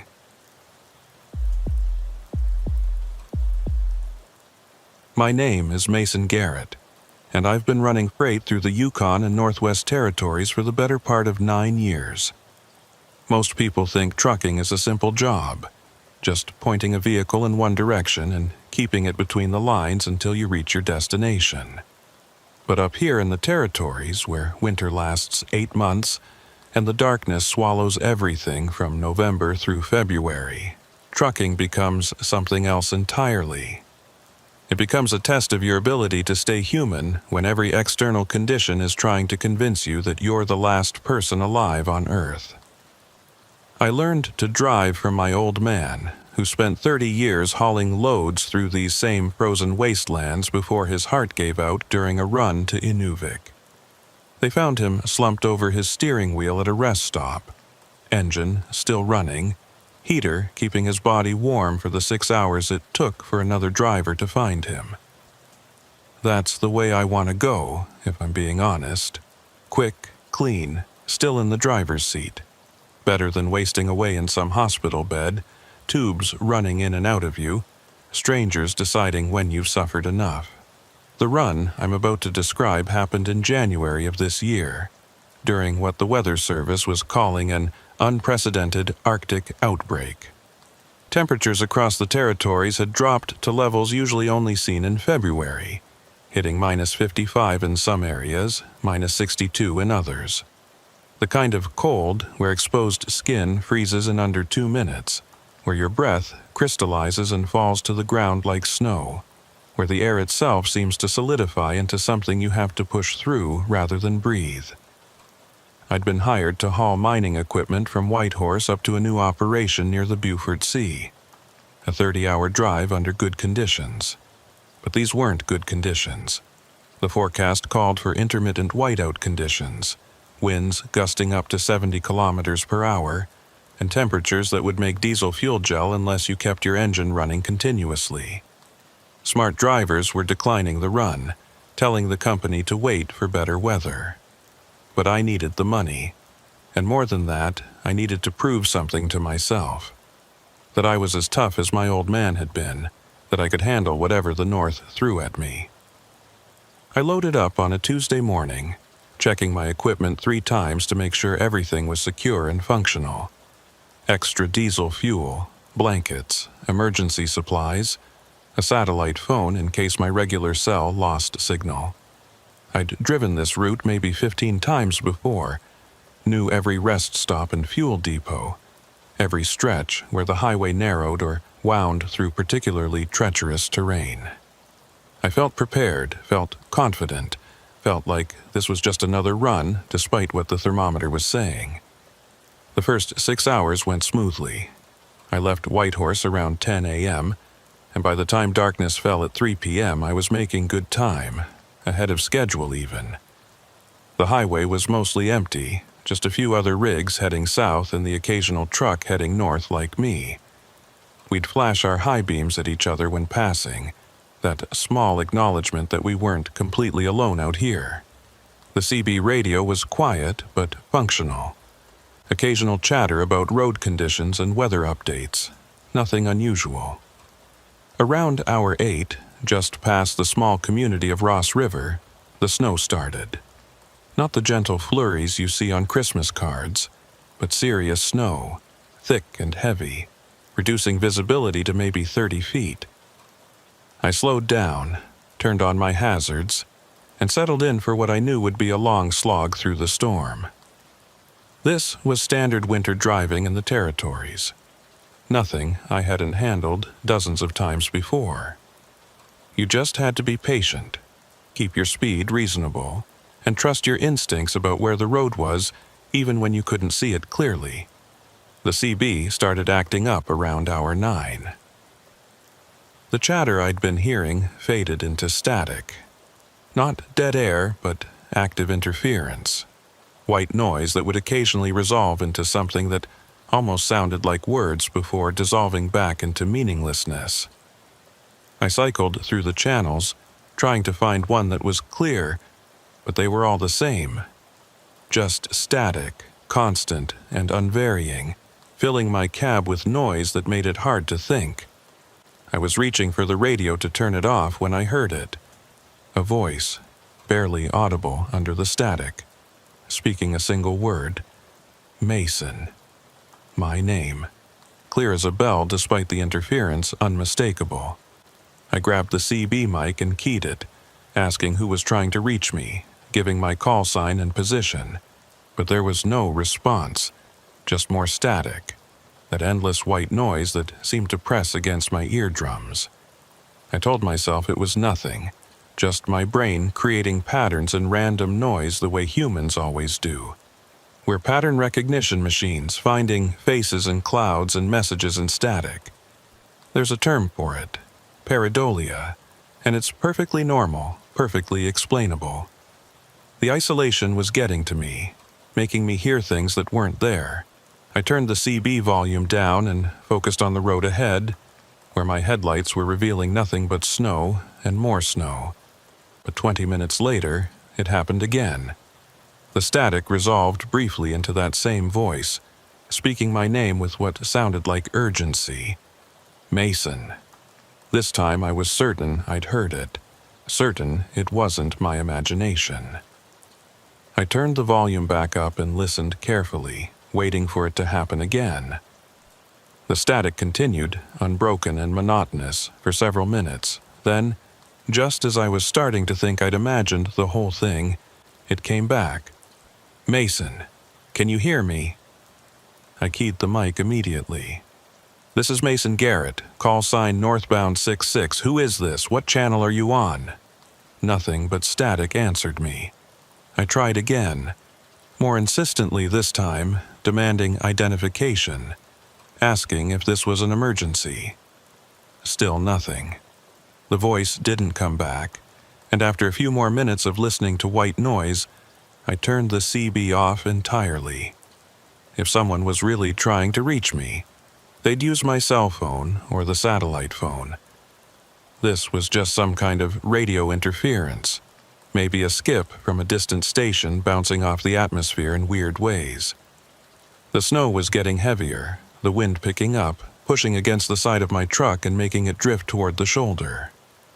I corrected constantly, both hands on the wheel, my eyes straining to pick out the road through the nearly opaque curtain of white. Visibility had dropped to maybe 15 feet, and I was considering pulling over to wait out the worst of the storm when I noticed something odd about my GPS. The little blue dot that represented my truck was moving normally, tracking along the highway as expected. But the route ahead of it, the red line that showed my planned path, was flickering. Not dramatically, just subtle pulses where the line would disappear for a fraction of a second before reappearing. I tapped the screen, thinking it might be a glitch, but the flickering continued. And then, as I watched, the red line changed course slightly, showing a route that deviated from the highway by maybe half a mile before rejoining it further north.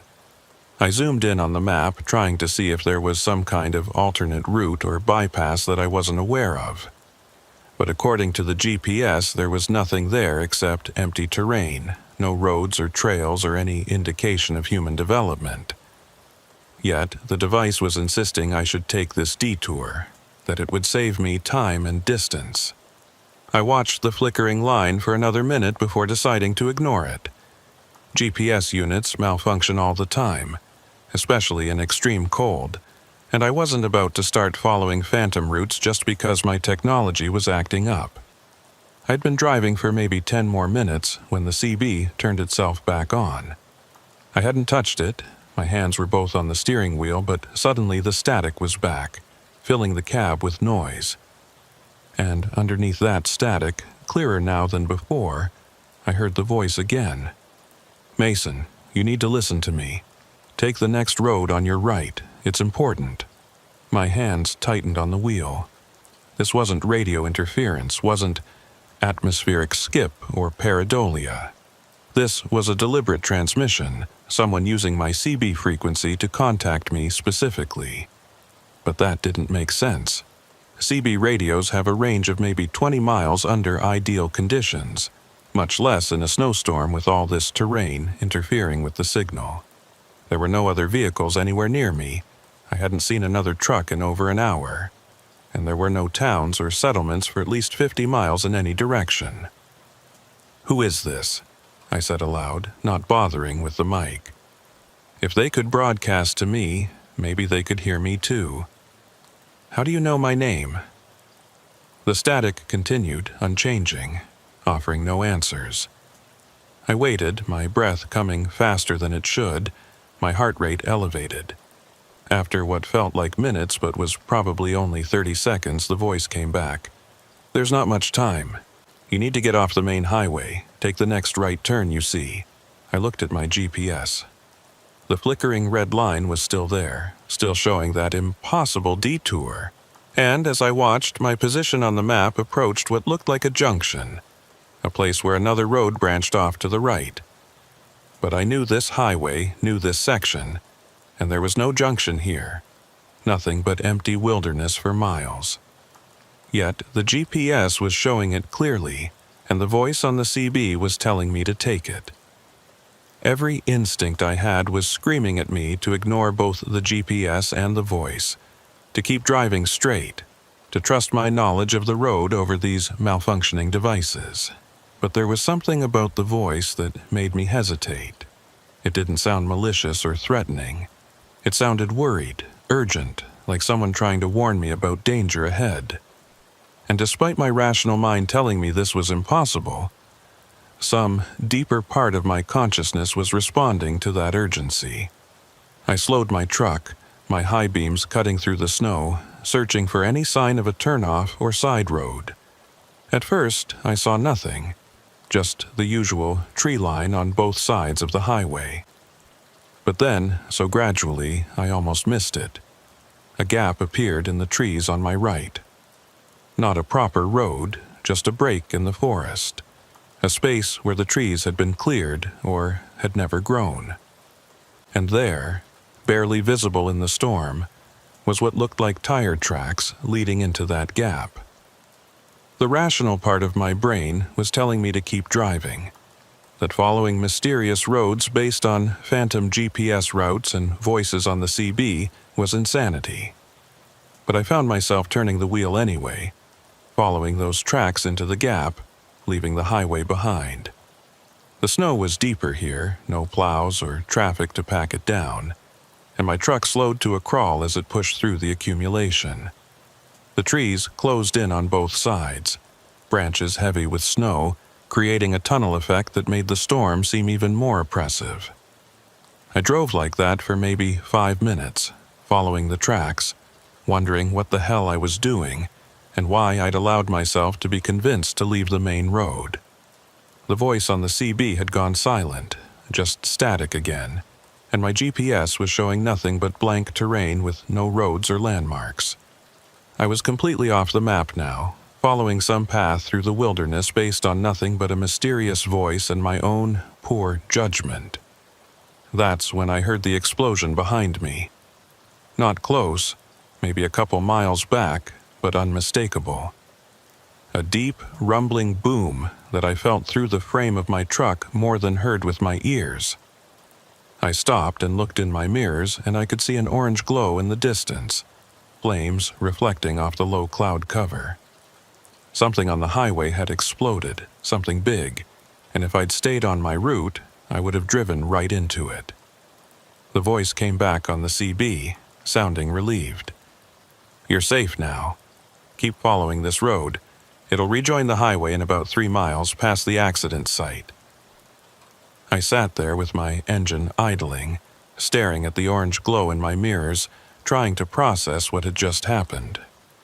Someone, somehow, had known there was danger ahead and had warned me, had gotten me off the highway just in time to avoid whatever catastrophe had occurred back there.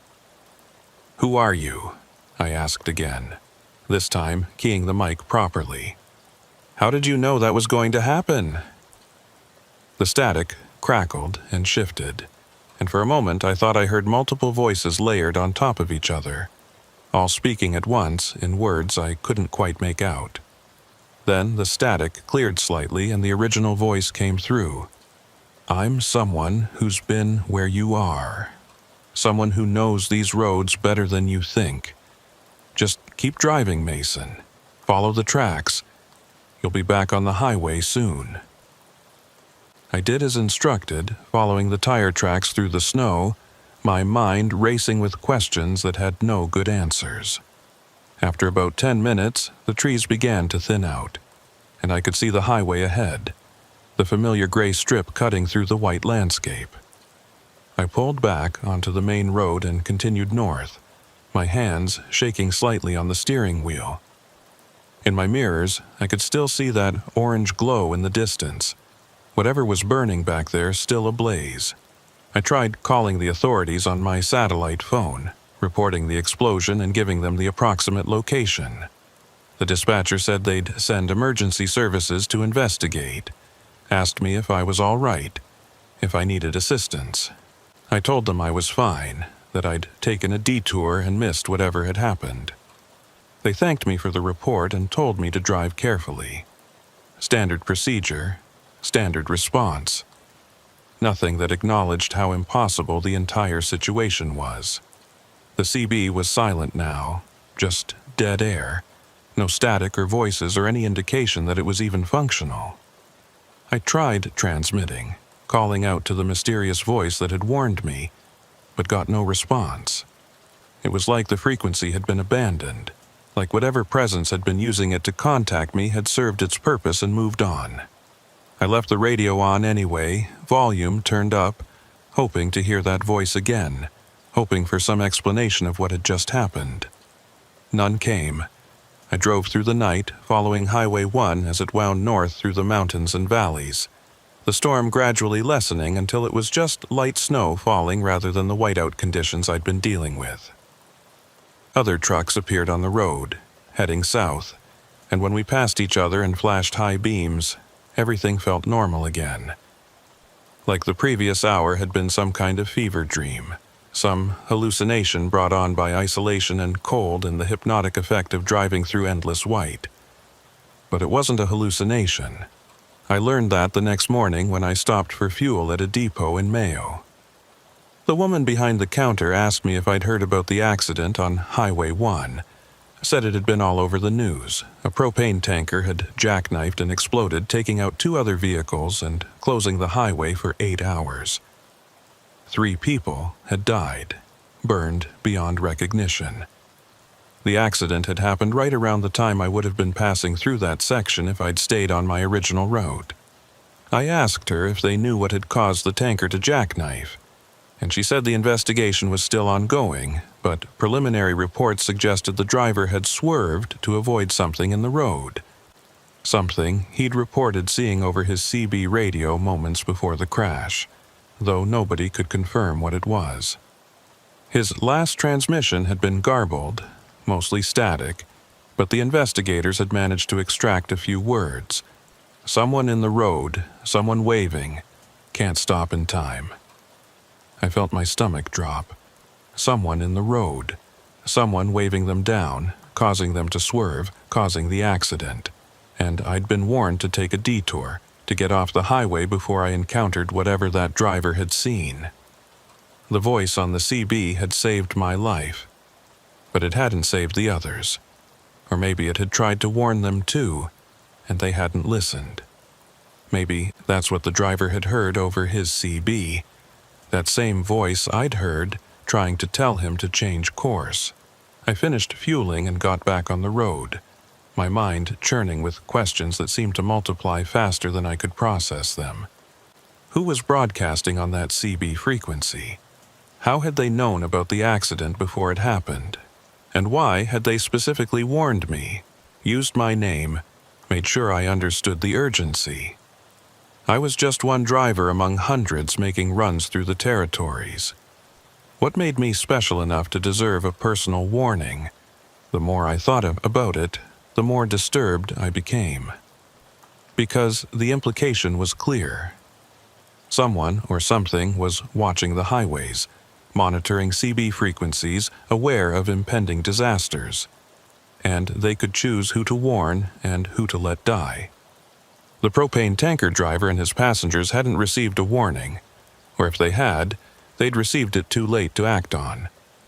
But I'd been given plenty of advance notice, plenty of time to take that detour and save myself. I drove the rest of that day in silence, the CB turned off, not wanting to hear any more voices or receive any more warnings. I completed my delivery to the mining operation without incident, turned around, and headed back south. The return trip was uneventful, normal winter driving conditions. No explosions, or mysterious voices, or impossible detours. Just me and the highway and the endless white landscape rolling past my windows. But I couldn't stop thinking about that voice, the way it had said my name, intimate and familiar, like we'd known each other for years. The concern in its tone when it warned me about the danger ahead. And most disturbing of all, the way it had said, "I'm someone who's been where you are." Past tense, been, not "I am where you are," but "I've been." Like the speaker was no longer driving these roads, no longer operating in the same physical space I occupied. I took a week off after that run, told the company I needed to deal with some personal issues, spent most of that time in my apartment in Whitehorse, drinking too much coffee and researching CB radio anomalies, trying to find some rational explanation for what had happened. The internet was full of stories about weird radio transmissions, ghost stations broadcasting on frequencies that should be empty, voices speaking in dead languages or delivering coded messages that made no sense, but none of them quite matched my experience. Most of the documented anomalies were recorded, repeating broadcasts that played the same message over and over. What I'd heard was interactive, responsive, a two-way conversation where the voice had known my name and had provided specific, timely information. That suggested either a living person with access to information they shouldn't have, or something else entirely, something that didn't fit into comfortable categories of natural or explicable. I found myself checking the news obsessively, looking for information about the tanker explosion and its aftermath. The official investigation concluded it had been an accident, driver error compounded by poor weather conditions. The driver had swerved to avoid what he thought was a person in the road, overcorrected, and lost control of his vehicle. The subsequent explosion had been caused by a ruptured propane tank, and the 3 deaths had been ruled accidental. No criminal charges, no indication of foul play, just another tragedy on Canada's notoriously dangerous northern highways. But there was one detail in the official report that caught my attention. Multiple drivers in the area at the time of the accident had reported unusual CB radio interference, static and garbled transmissions that made normal communication difficult. Some had described hearing voices underneath the static, words they couldn't quite make out, like someone trying to break through on an encrypted frequency. The investigators had attributed this to atmospheric conditions and solar activity, both of which could cause radio anomalies. I knew better. Those other drivers had been hearing the same thing I had, that same voice trying to warn them about the danger ahead. But they'd dismissed it as interference, as natural phenomena, and had driven right into the disaster. I'd been the only one who'd listened, who'd acted on the warning. And now I was alive while 3 others weren't. Survivor's guilt is a strange thing, even when your survival was entirely a matter of being in the right place at the right time. On the 6th day of my time off, I received a call from a driver named Jackson Sloan, who I'd worked with occasionally over the years. We weren't close friends, but we'd shared enough late-night CB conversations and truck stop meals to have developed a professional respect for each other. He said he'd heard about the tanker explosion, had heard I'd been on that highway around the same time, wanted to make sure I was okay. I told him I was fine, that I'd taken a detour and missed the whole thing. There was a long pause on the other end of the line. Then Jackson said something that made my blood run cold. "You heard the broadcast too, didn't you?" The voice on the CB. I asked him what he meant, playing dumb, not wanting to admit to anything until I understood what he knew. He laughed, but it wasn't a happy sound. "Come on, Mason. I've been driving these routes for 16 years. I know when someone's been contacted. It happened to me 3 years ago, north of Norman Wells. Voice on the CB knew my name, told me to pull over and check my trailer. Saved my life. One of my tire chains had broken and was about to tear through my fuel line. I sat down, my legs suddenly unsteady. Another driver, another mysterious voice, another intervention that prevented disaster. This wasn't an isolated incident, wasn't something unique to me or to that particular stretch of highway. It was a pattern, a phenomenon that had been occurring for years, maybe longer. I asked Jackson if he knew what was causing it, if he'd figured out who or what was broadcasting those warnings. He was quiet for a moment before responding. "I don't know what it is," he said slowly. "But I've talked to other drivers, quietly, over the years, guys who've had similar experiences, and we've noticed something. The voice only reaches people who've lost someone to these highways. Your old man died on a run to Inuvik, right? My brother crashed his rig on black ice outside Dawson back in 2009. Every driver I've talked to who's heard the voice has lost family or close friends to these roads." The implication hit me like a physical blow. The voice knew my name because it knew my history, knew about my father's death, knew I had a personal connection to these highways that went deeper than just employment. And it had chosen to warn me, to save me, because of that connection. But that raised even more disturbing questions. How did it have access to that information? And what did it want in return for its intervention? I asked Jackson if the voice had ever contacted him again after that first time, and he said no. One warning, one intervention, then silence. He'd driven those same routes dozens of times since then, always listening carefully to his CB, waiting for another transmission. But there'd been nothing, just normal radio chatter and occasional static. It was like the voice had served its purpose with him and moved on to other drivers who needed warnings. We talked for another 30 minutes, sharing theories and speculation, neither of us willing to commit to any explanation that felt complete or satisfying. Jackson suggested I keep a recorder running on my CB frequency whenever I was driving, capture any future transmissions for analysis. I agreed that was a good idea, though part of me didn't want to hear that voice again. Didn't want to be reminded of how close I'd come to burning alive in a propane explosion. Before we hung up, Jackson said something that's stayed with me. Listen, Mason, if the voice contacts you again, pay attention to what it tells you, but be careful about following all its instructions blindly. Some of the drivers I've talked to think it's benevolent, think it's trying to help. But others aren't so sure.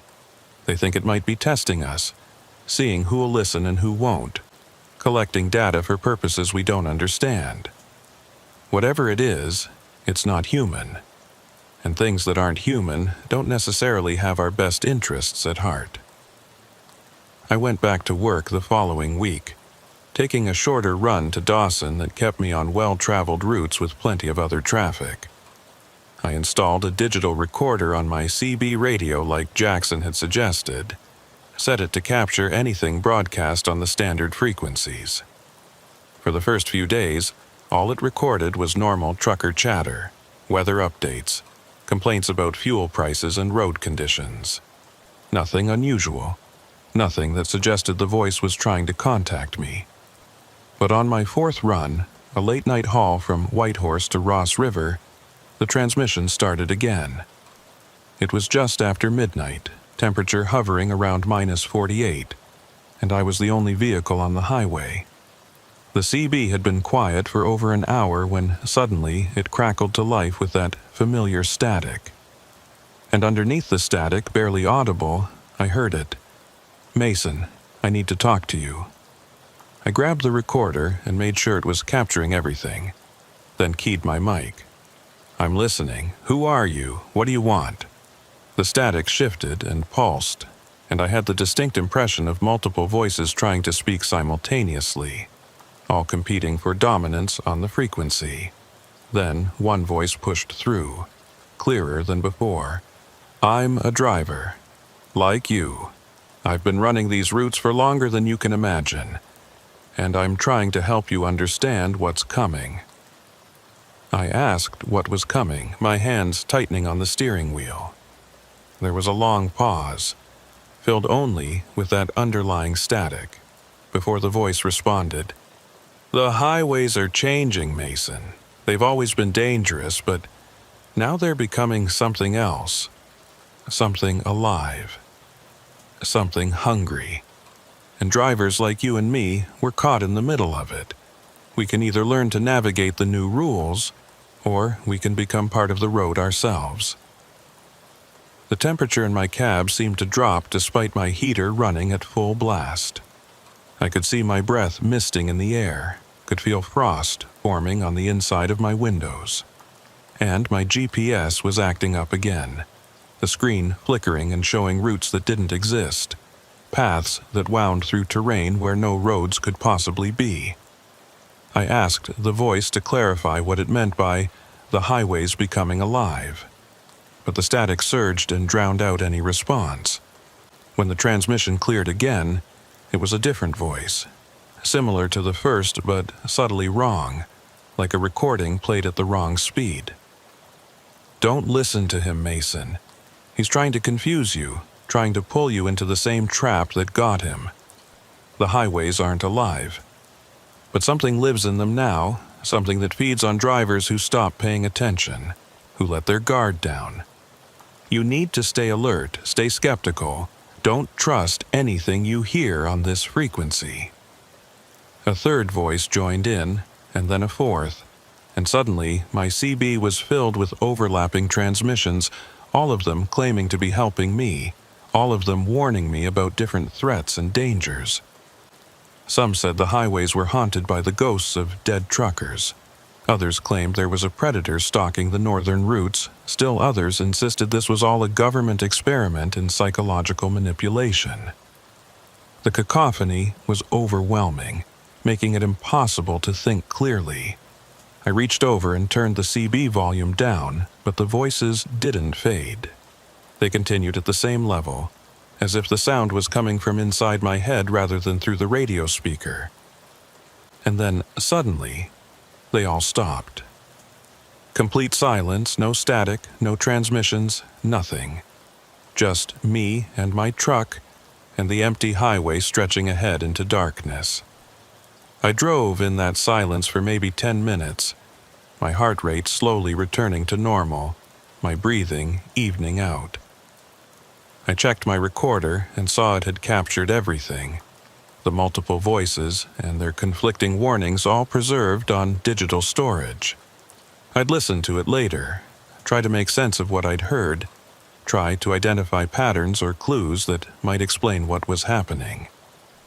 But right now I just needed to focus on the road, on maintaining my speed and staying between the lines. The CB crackled back to life with a single voice, the original one I'd heard, the one that had warned me about the propane tanker. "I'm sorry about that, Mason. Sometimes the frequency gets crowded, other entities, trying to use it for their own purposes. You need to learn to distinguish between helpful warnings and malicious misdirection. Not every voice you hear on this channel has your best interests in mind." I asked how I was supposed to tell the difference, how I could know which transmissions to trust. The voice was quiet for a long moment before responding. "You'll learn. You'll develop an instinct for it, a sense of which warnings are genuine and which are traps. But it takes time and it takes practice. And sometimes you'll make mistakes. Some drivers don't survive their learning curve." That was meant to be reassuring, but it had the opposite effect. I was being told that I'd entered some kind of deadly game where the rules weren't clear and the penalties for failure were permanent. And I hadn't asked to play, hadn't volunteered for this. It had been thrust upon me simply because I drove these highways and had lost someone to them. It felt profoundly unfair, cosmically unjust. The voice continued. "The next time you stop for fuel or supplies, check your logbook. Look at the dates and times, see if they match your memory. That's usually the first sign that the highway is starting to take hold, when time begins to slip and bend. If you notice inconsistencies, if hours are missing or added without explanation, you need to be extra careful. That means you're becoming visible to things that hunt along these routes." I didn't want to check my logbook.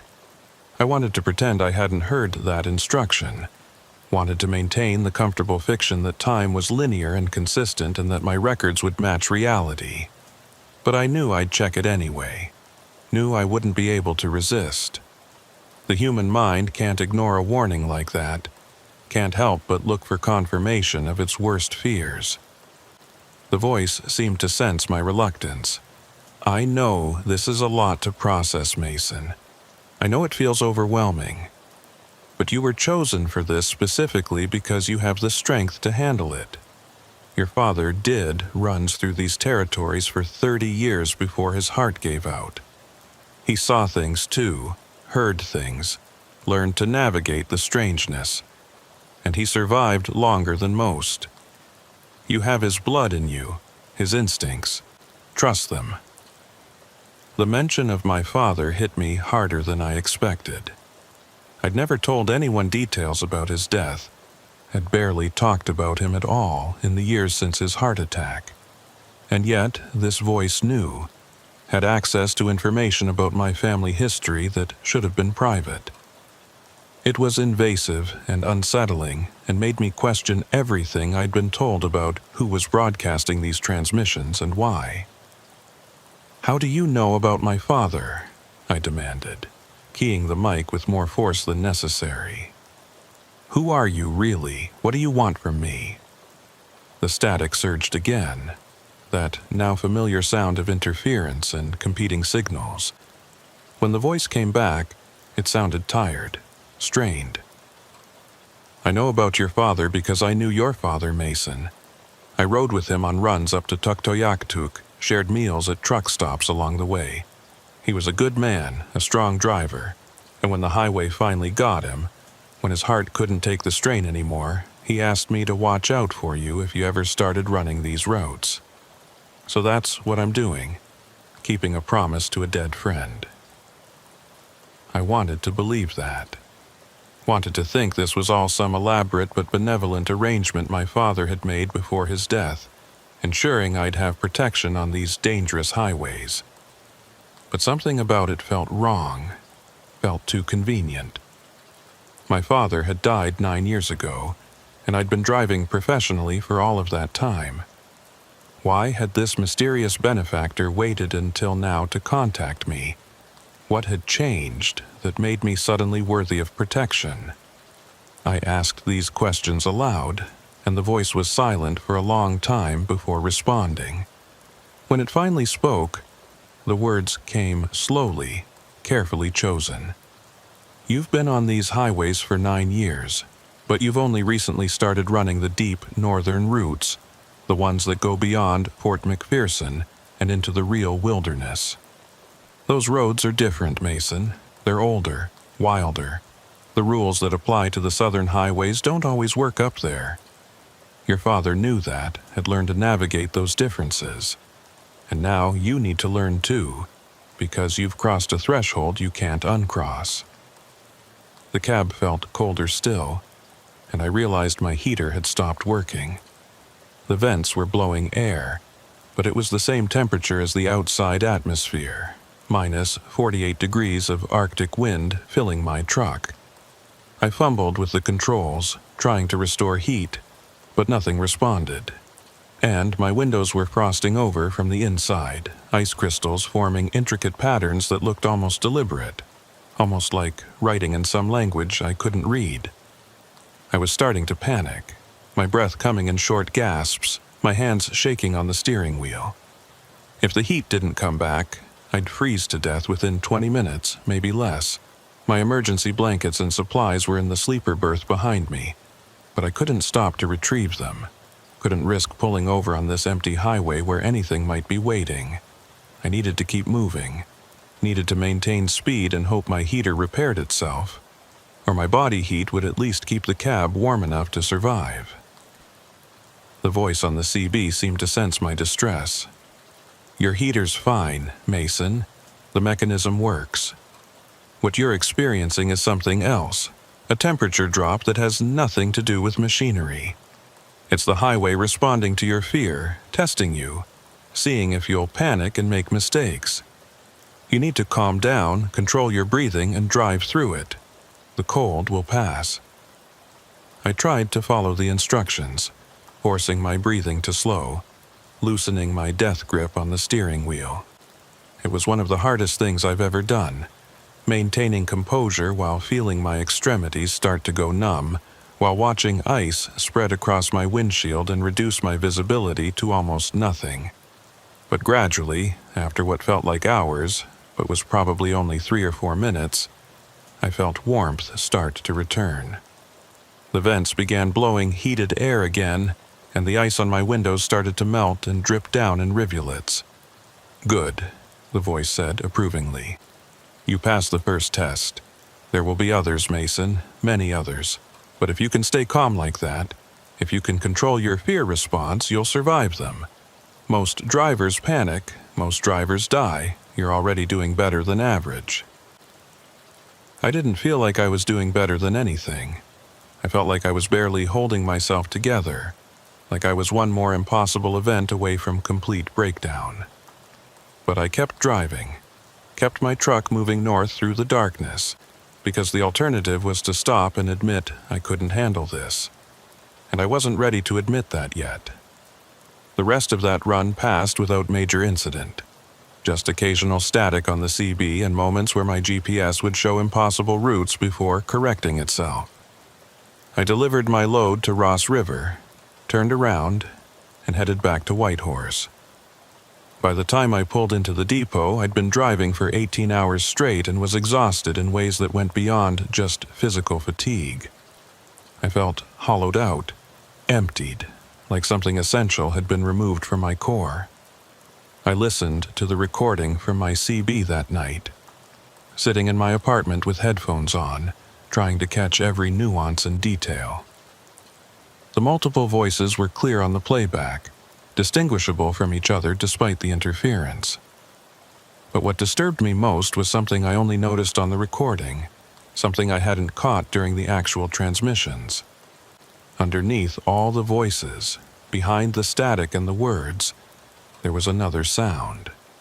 A low, rhythmic pulsing that sounded almost like a heartbeat, or maybe an engine, but with a quality that was organic and mechanical at the same time.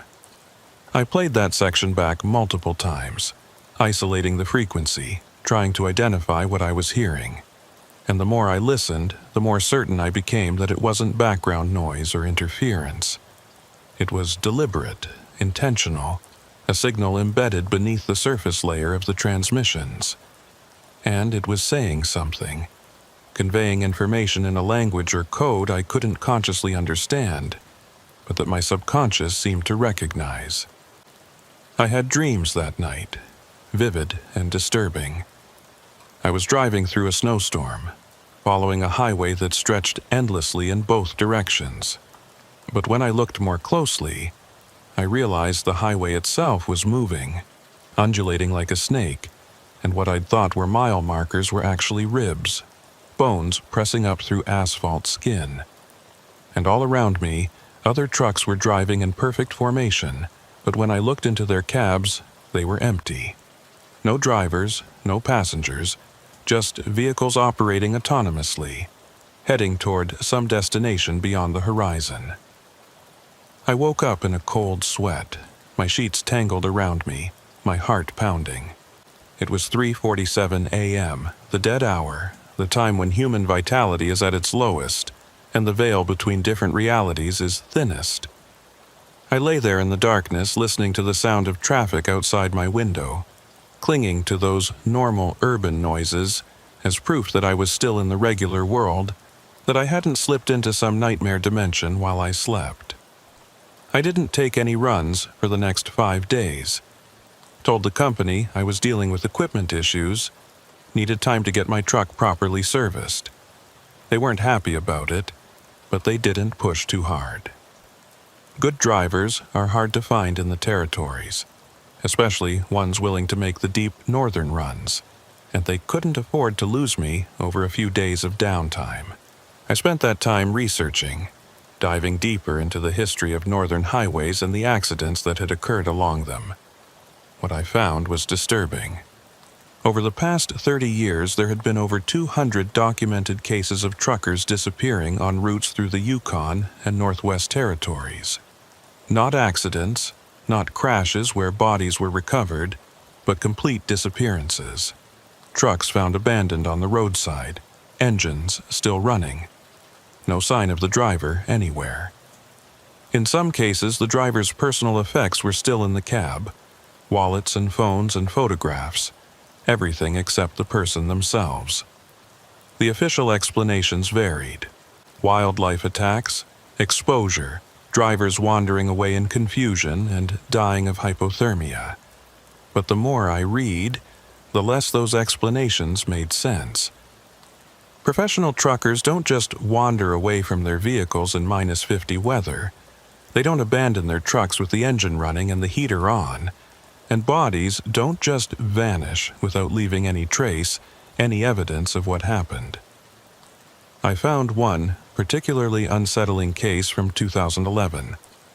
A driver named Marcus Dalton had been making a run from Whitehorse to Inuvik when he'd radioed in that he was experiencing strange CB transmissions. voices that knew his name and were giving him directions that deviated from his planned route. He'd called his dispatcher, told them he thought he was being pranked or harassed, asked if they could identify who might be broadcasting on his frequency. The dispatcher had assured him it was probably just radio interference and told him to continue his route. 3 hours later, Marcus had made one more call, his voice panicked and confused. He'd said the voices were getting louder, more insistent, telling him to take a turnoff that his GPS insisted was there but that he couldn't see. He'd said the highway itself looked wrong, that the pavement seemed to ripple and move in his headlights, that he wasn't sure he was still on Highway 1 anymore. The dispatcher had tried to get him to pull over and wait for assistance, but Marcus had insisted he needed to keep moving, that stopping felt dangerous. That was his last transmission. They found his truck 2 days later, pulled over on the shoulder about 40 miles north of his last known position. The engine was still running, the cab was still warm, and Marcus's wallet and phone were on the dashboard. But Marcus himself was gone. Search teams combed the area for a week, using dogs and helicopters and every available resource. They found nothing. It was like he'd simply ceased to exist, stepped out of his truck and through some membrane into another dimension where search dogs couldn't smell him and helicopters couldn't see him. The case had been closed as an unexplained disappearance, one of dozens that occurred on northern highways every year. Marcus's family had never gotten closure, had never learned what happened to their son, their brother, their father.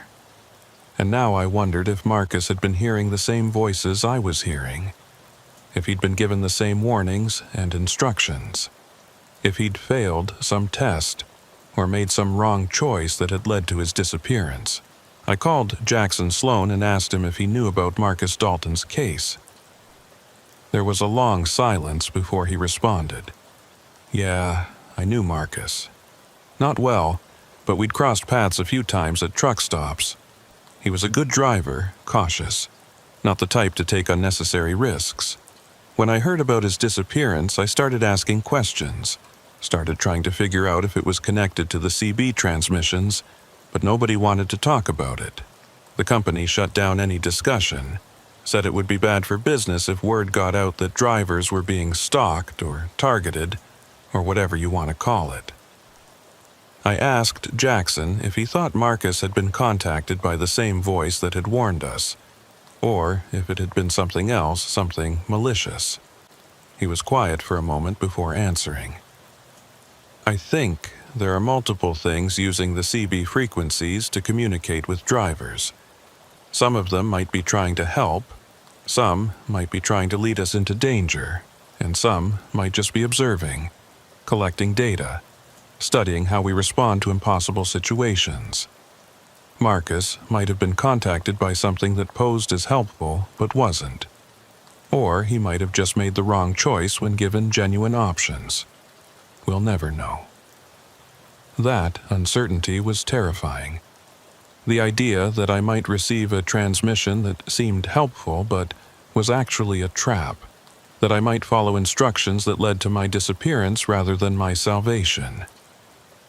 How was I supposed to distinguish between genuine warnings and malicious misdirection? The voice had said I'd develop an instinct for it, but instinct took time to develop, and I might not have that luxury. I decided I needed to test the system, see if I could provoke a response under controlled conditions. I took a short run to Haines Junction, a route I'd driven dozens of times, always during daylight hours and with plenty of other traffic around. If the voices only appeared under specific conditions, if they required isolation and darkness and extreme cold, then a daytime run on a busy route should be safe. I could experiment without putting myself at serious risk. I was wrong. The transmission started about 30 minutes into the drive, middle of the day, temperature relatively mild -25, other vehicles visible both ahead and behind me on the highway. The CB crackled to life with that familiar static, and the voice came through clear and strong. Mason, You're testing boundaries, trying to understand the rules. That's smart. But you need to know that the old rules don't apply anymore. The voices can reach you anywhere now. Daylight, traffic, populated areas. None of that provides protection. Once you've been contacted, once you've heard the broadcast, you're always within range. I felt my stomach drop. The safety measures I'd thought would protect me, the assumption that danger only existed in isolated conditions, all of it was false. Whatever was using these frequencies could reach me whenever it wanted, regardless of circumstances. I was never truly safe, never truly alone with just my own thoughts. Something was always listening, always watching, ready to speak. "Why me?" I asked, my voice shaking slightly. "Why am I being targeted? What do you want?" The voice was silent for a long moment, and I heard that underlying sound again, that rhythmic pulsing that sounded like machinery or heartbeats or something in between. When the voice finally responded, it sounded almost sad. "You're not being targeted, Mason. You're being recruited. The highways need drivers who can see and hear things others can't, who can navigate between different layers of reality. Your father had that ability. You inherited it from him, and now you're learning to use it, whether you want to or not." I asked what I was being recruited for, what purpose I was supposed to serve. But the transmission cut off before I got an answer, replaced by static and then silence. I drove the rest of the way to Haines Junction in a daze, my mind churning with questions and fears. Recruited for what? What did it mean to navigate between layers of reality? And what happened if I refused, if I quit trucking and found some other way to make a living? I delivered my load and immediately turned around, heading back to Whitehorse. But as I drove, I noticed something odd about the highway. The mile markers weren't in the right sequence. I'd pass marker 147, then 149, then 146, then 152. The numbers jumped around randomly, defying linear progression. And when I checked my GPS, it showed me moving backward at times, retreating along my route even though I was definitely driving forward. Time was slipping, bending, becoming nonlinear. And my logbook, when I checked it later, showed discrepancies that couldn't be explained by simple recording errors. Hours were missing from some entries, added to others. The math didn't work out. According to my records, I'd been driving for 3 days on a run that should have taken 6 hours. But I'd only eaten one meal, only stopped for fuel once. My subjective experience of time didn't match the documented evidence. That night, I sat in my apartment and stared at my logbook, trying to make sense of the impossible numbers. I'd lost 60 hours somewhere between Whitehorse and Haines Junction. 60 hours that had passed on paper, but not in my memory, not in my physical experience. Where had that time gone? What had I been doing during those missing hours? And why couldn't I remember any of it? I called Jackson again, told him about the time discrepancies and the nonlinear mile markers. He listened quietly, then said something that made my blood run cold. "It's starting, Mason. The highway is claiming you, pulling you into its own temporal framework. That's what happened to the drivers who disappeared. They didn't vanish exactly. They just desynchronized from normal time, started existing in some other frequency where the rest of us can't reach them. Eventually, they lose all connection to consensus reality and become part of the highway itself." I asked him how to stop it, how to prevent myself from desynchronizing completely. His answer wasn't comforting. "I don't know if you can stop it. I think once it starts, once you've been marked and contacted and pulled into the system, the best you can do is slow it down. Stay connected to other people. Maintain social bonds. Keep yourself anchored in the regular world. But every time you drive those northern routes, Every time you respond to a transmission or follow instructions from the voices, you slip a little further out of sync. I should have quit right then. Should have walked away from trucking, found work that kept me in populated areas with regular schedules and no CB radios. But I didn't. Part of it was financial necessity. I had bills to pay, no other marketable skills, no easy alternative. But part of it was something else, something I didn't want to acknowledge. I was curious. I wanted to understand what was happening. Wanted to see how far the rabbit hole went. And, maybe, deep down, I wanted to know what had happened to my father in his final years of driving. If he'd experienced the same things I was experiencing now. So I kept taking runs, kept driving the northern routes, kept listening to the transmissions that came through my CB at random times. And with each run, the strangeness intensified. Mile markers continued to appear in wrong sequences. My GPS showed routes that shouldn't exist, paths that led through terrain where no roads could be. Time slipped and jumped and refused to behave consistently, and the voices multiplied until sometimes it seemed like dozens of them were speaking simultaneously, all giving different instructions, all claiming to have my best interests at heart. I learned to distinguish between them to some degree. The original voice, the one that claimed to have known my father, always sounded calm and measured. It gave practical warnings about road conditions and mechanical issues, information I could verify later. Other voices were more erratic, suggesting detours that led nowhere, or warning about dangers that never materialized. And there was one voice in particular that I came to dread. A cold, mechanical tone that spoke in precise technical language and seemed to be cataloging me, recording my responses for some unknown database. That voice started appearing more frequently in my transmissions.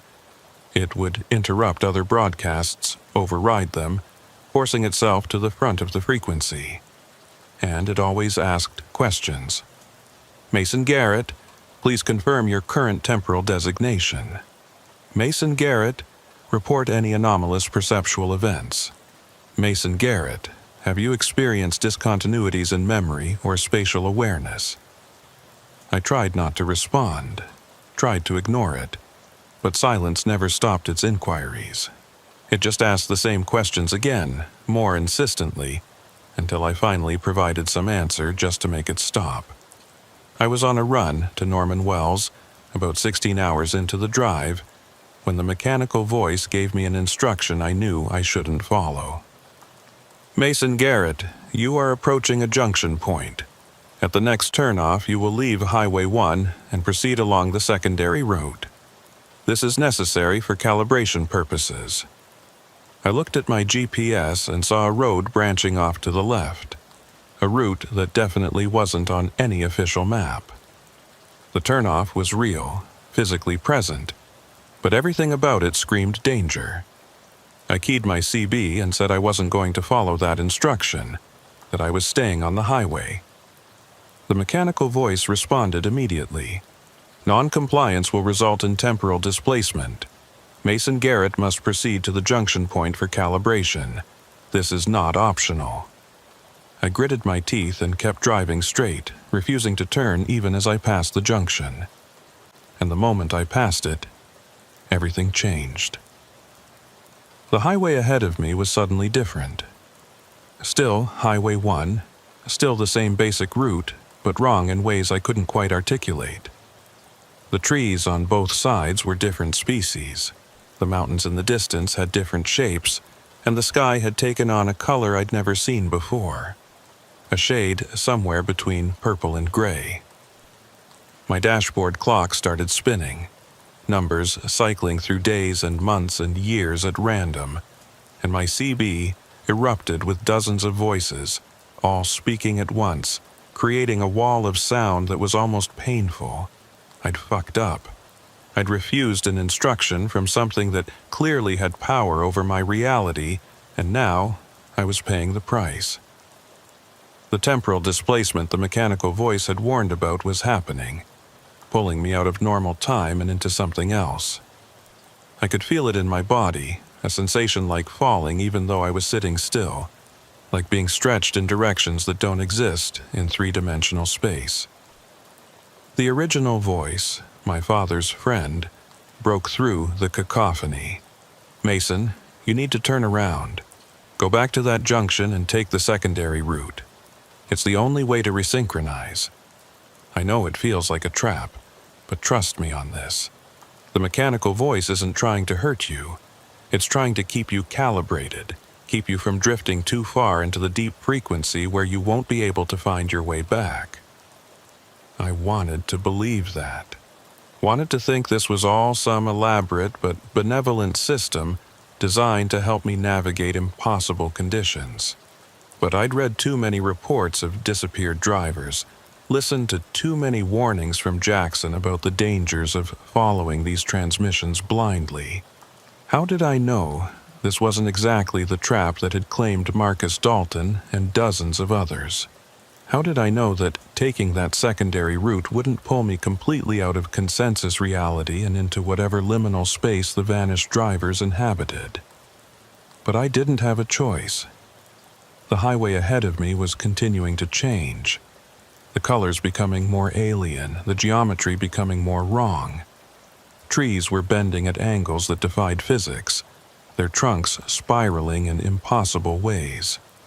The road itself seemed to narrow and widen randomly, the lane markers appearing and disappearing. If I kept driving forward, I'd lose my connection to normal reality entirely. I had to turn around, had to go back to that junction, had to take the risk that the secondary route offered. I executed a U-turn in the middle of the highway, which should have been difficult in a fully loaded semi but was somehow easy. Like my truck weighed nothing. I drove back the way I'd come, watching the landscape gradually return to something closer to normal. When I reached the junction, I could see the secondary route clearly now, a narrow road that wound off into dense forest. There was no sign marking it, no indication of where it led, but I could see fresh tire tracks in the snow, evidence that other vehicles had taken this route recently. I turned onto the secondary route and immediately felt the shift. Reality snapped back into focus, the colors normalizing, the geometry resolving into standard Euclidean space. My dashboard clock stopped spinning and settled on a time that was probably accurate, though I couldn't be entirely sure anymore. And the voices on my CB faded to a manageable level, just the mechanical voice remaining. "Calibration successful. Mason Garrett is now synchronized with temporal baseline. Continue along current route for 3.7 kilometers, then return to Highway 1. I drove those 3.7 kilometers in silence, my hands shaking on the steering wheel, my breath coming in short gasps. The secondary route was just a Forest Service road. Nothing extraordinary about it except that it had served as some kind of reset button for my displaced reality. When I rejoined Highway 1, everything looked normal again. Mile markers in proper sequence, GPS showing the correct route, time flowing linearly. I'd been pulled back from whatever edge I'd been approaching, but I knew it was just temporary. The next time I refused an instruction, the next time I failed to respond appropriately to a transmission, I might not get a warning. I might just slip fully into that displaced state and never find my way back. I was living on borrowed time, driving on borrowed roads, existing in a reality that was increasingly provisional and negotiable. I completed that run to Norman Wells and immediately requested a leave of absence from the company. Told them I needed to deal with family issues, needed time to get my head straight. They granted me 2 weeks, though I could tell they were frustrated with my recent unreliability. I'd been one of their best drivers for years, and now I was taking time off constantly, making excuses, acting flaky. But they didn't push too hard, didn't ask too many questions. Maybe they sensed something was wrong, or maybe they just didn't care as long as I came back eventually. The dispatcher, a woman named Caroline who'd been coordinating my routes for the past 5 years, pulled me aside before I left the depot. She had that look people get when they want to say something but aren't sure they should. That mixture of concern and professional distance. "Mason, is everything okay? I mean, really okay? You've been different lately, more withdrawn. And some of the other drivers have mentioned you've been talking about weird radio transmissions, hearing things on the CB that nobody else hears." I wanted to tell her the truth, wanted to explain that the highways were alive and conscious, and that I was being pulled into some kind of temporal loop that I couldn't escape. But I knew how that would sound. Knew she'd either think I was having a mental breakdown, or that the isolation had finally gotten to me the way it gets to so many long-haul drivers. So I just told her I was tired, stressed, dealing with some personal stuff I wasn't ready to talk about. She nodded, not entirely convinced, and told me to take care of myself, that the company would be here when I was ready to come back. Walking to my truck in the depot parking lot felt surreal. Everything looked normal, mundane, exactly as it should be. Other drivers loading up, mechanics working on vehicles, the constant background noise of diesel engines and air brakes and metal on metal. The ordinary world operating according to ordinary rules. But I knew now that this ordinariness was just a surface layer, a thin membrane stretched over something much stranger and more complex. And I'd torn through that membrane, seen what lay beneath, and couldn't unsee it no matter how hard I tried. I drove home in my personal vehicle, a beat-up Ford pickup I'd owned for 8 years, and the whole time I was hyper-aware of the road beneath my tires.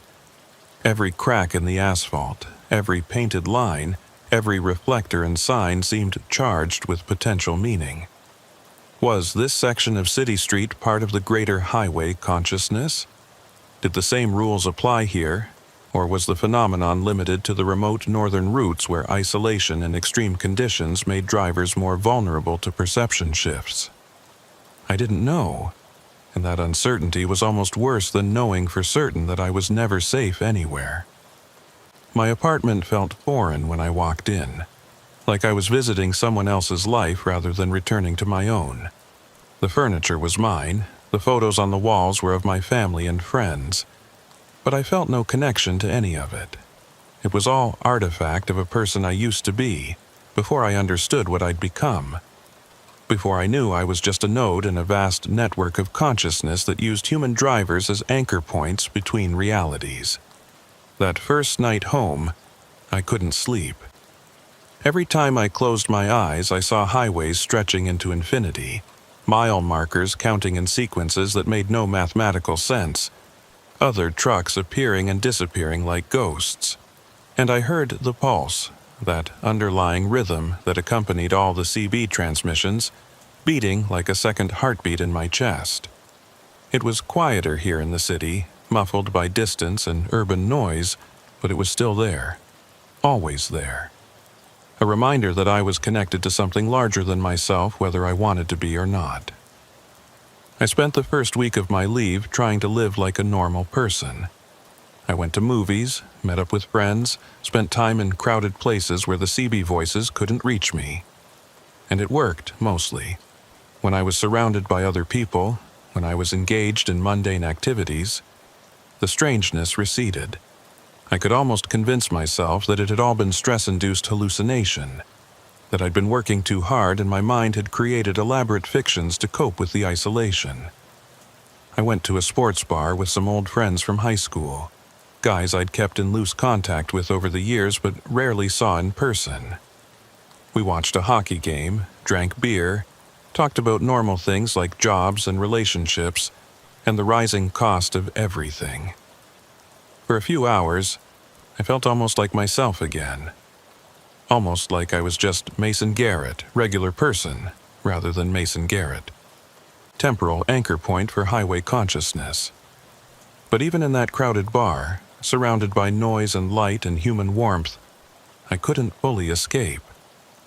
I found myself watching the patterns people made as they moved through the space, seeing transit routes and traffic flows in their random movements. The way someone walked from the bar to their table became a highway in miniature, their path determined by obstacles and optimal routes. And when someone changed direction suddenly, I'd feel a spike of anxiety, like they'd taken an unauthorized detour that would throw off some larger system. My friend Derek noticed me zoning out, staring at nothing in particular. "You okay, man? You've been weird all night, quiet, not like yourself." I forced myself to focus on his face, on the concern in his eyes, and told him I was fine, just tired from all the driving. He nodded, but didn't look convinced. "You need to take a real vacation, Mason. Get out of the territories for a while. Go somewhere warm. Somewhere with beaches and palm trees. Somewhere that doesn't have highways stretching for hundreds of miles through frozen wilderness." The idea was appealing and abstract, but I knew it wouldn't help. The highway consciousness wasn't limited by geography or climate. It existed wherever roads existed, wherever human beings moved from place to place in vehicles. Maybe it was stronger in the remote northern routes where isolation made drivers more susceptible, but the fundamental connection was there everywhere. I was marked now, claimed, and no amount of tropical vacation was going to change that.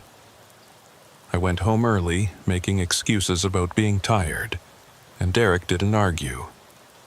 As I walked through the parking lot to my truck, I noticed the parking lot itself had the same qualities I'd been seeing in the bar. The painted lines marking spaces, the arrows indicating traffic flow, the entrance and exit lanes. It was all just a miniature highway system, and I could feel the same consciousness underlying it, the same organizational principle that governed the northern routes. The highway was everywhere. Once you learned to see it, you couldn't stop seeing it. The second night, I woke up at 3:47 a.m., that dead hour again, with the absolute certainty that I'd been dreaming about previous iterations. Not the dreams themselves, but the fact of their existence. The knowledge that I'd been through this exact sequence of events 847 times before. I sat up in bed, my heart pounding, and tried to remember specifics from those other loops. But it was like trying to recall details from someone else's life.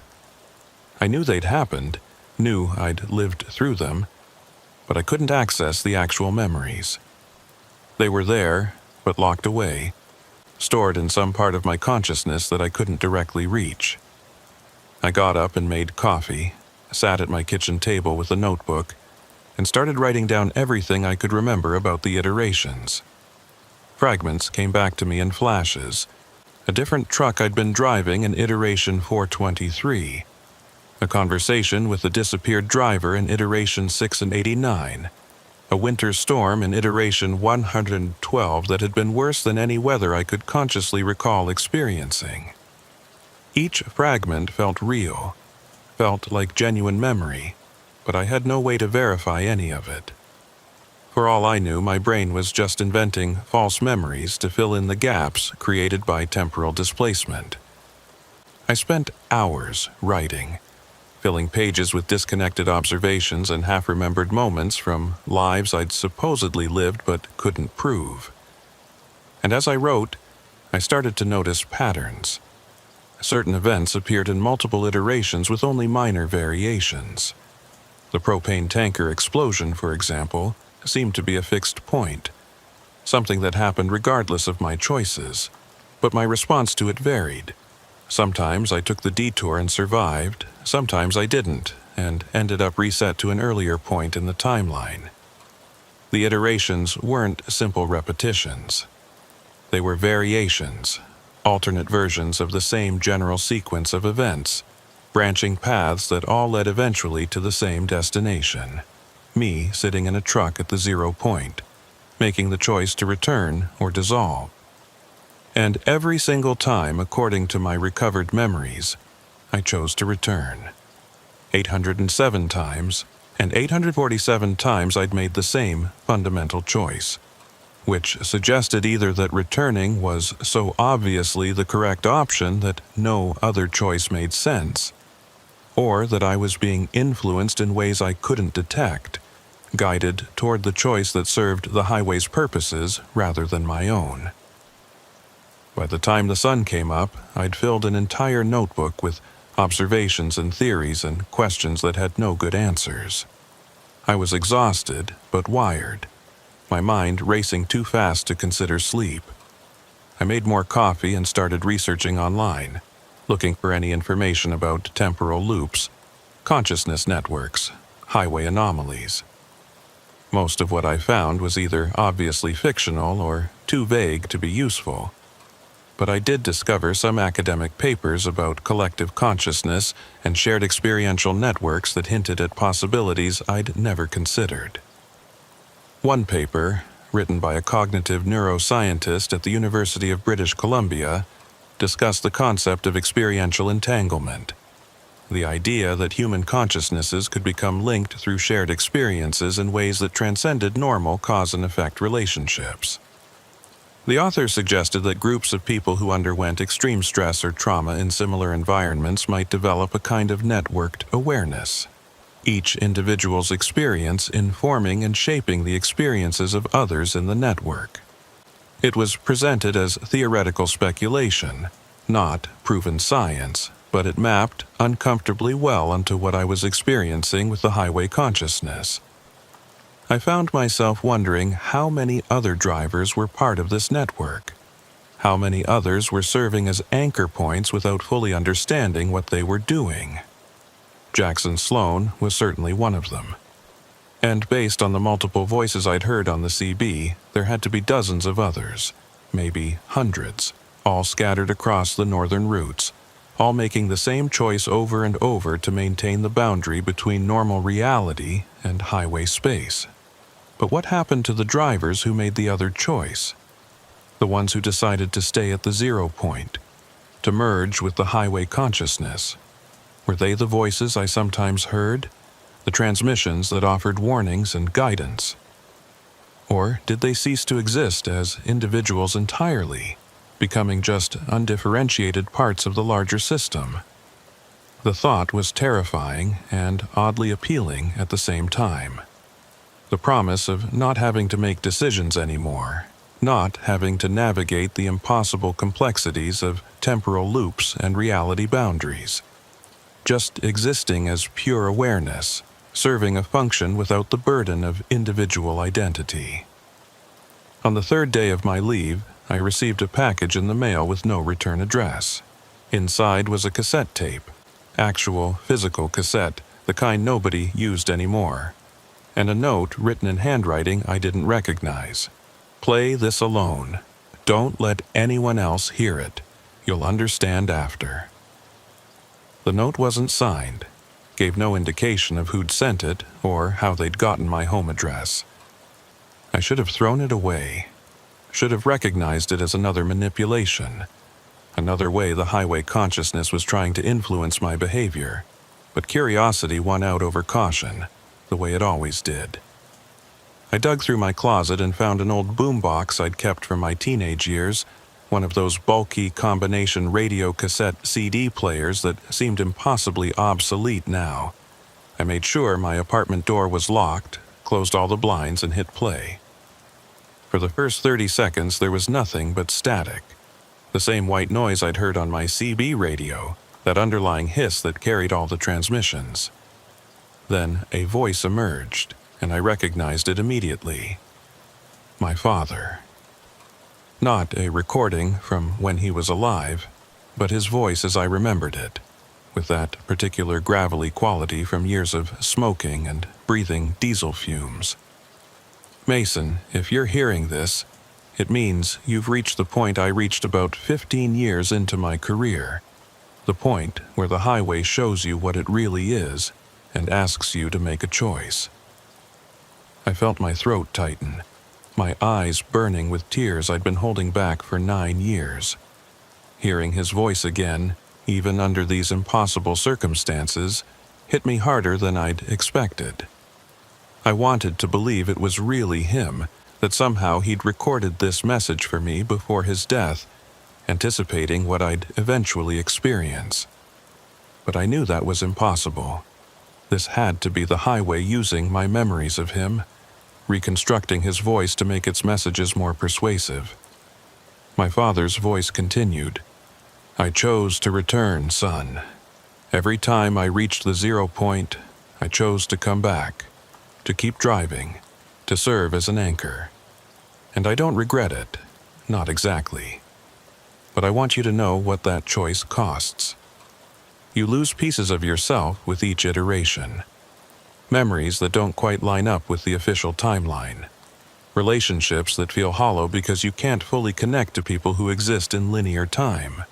The constant awareness that you're not quite real, not quite solid, that you're just a pattern of consciousness maintaining a boundary.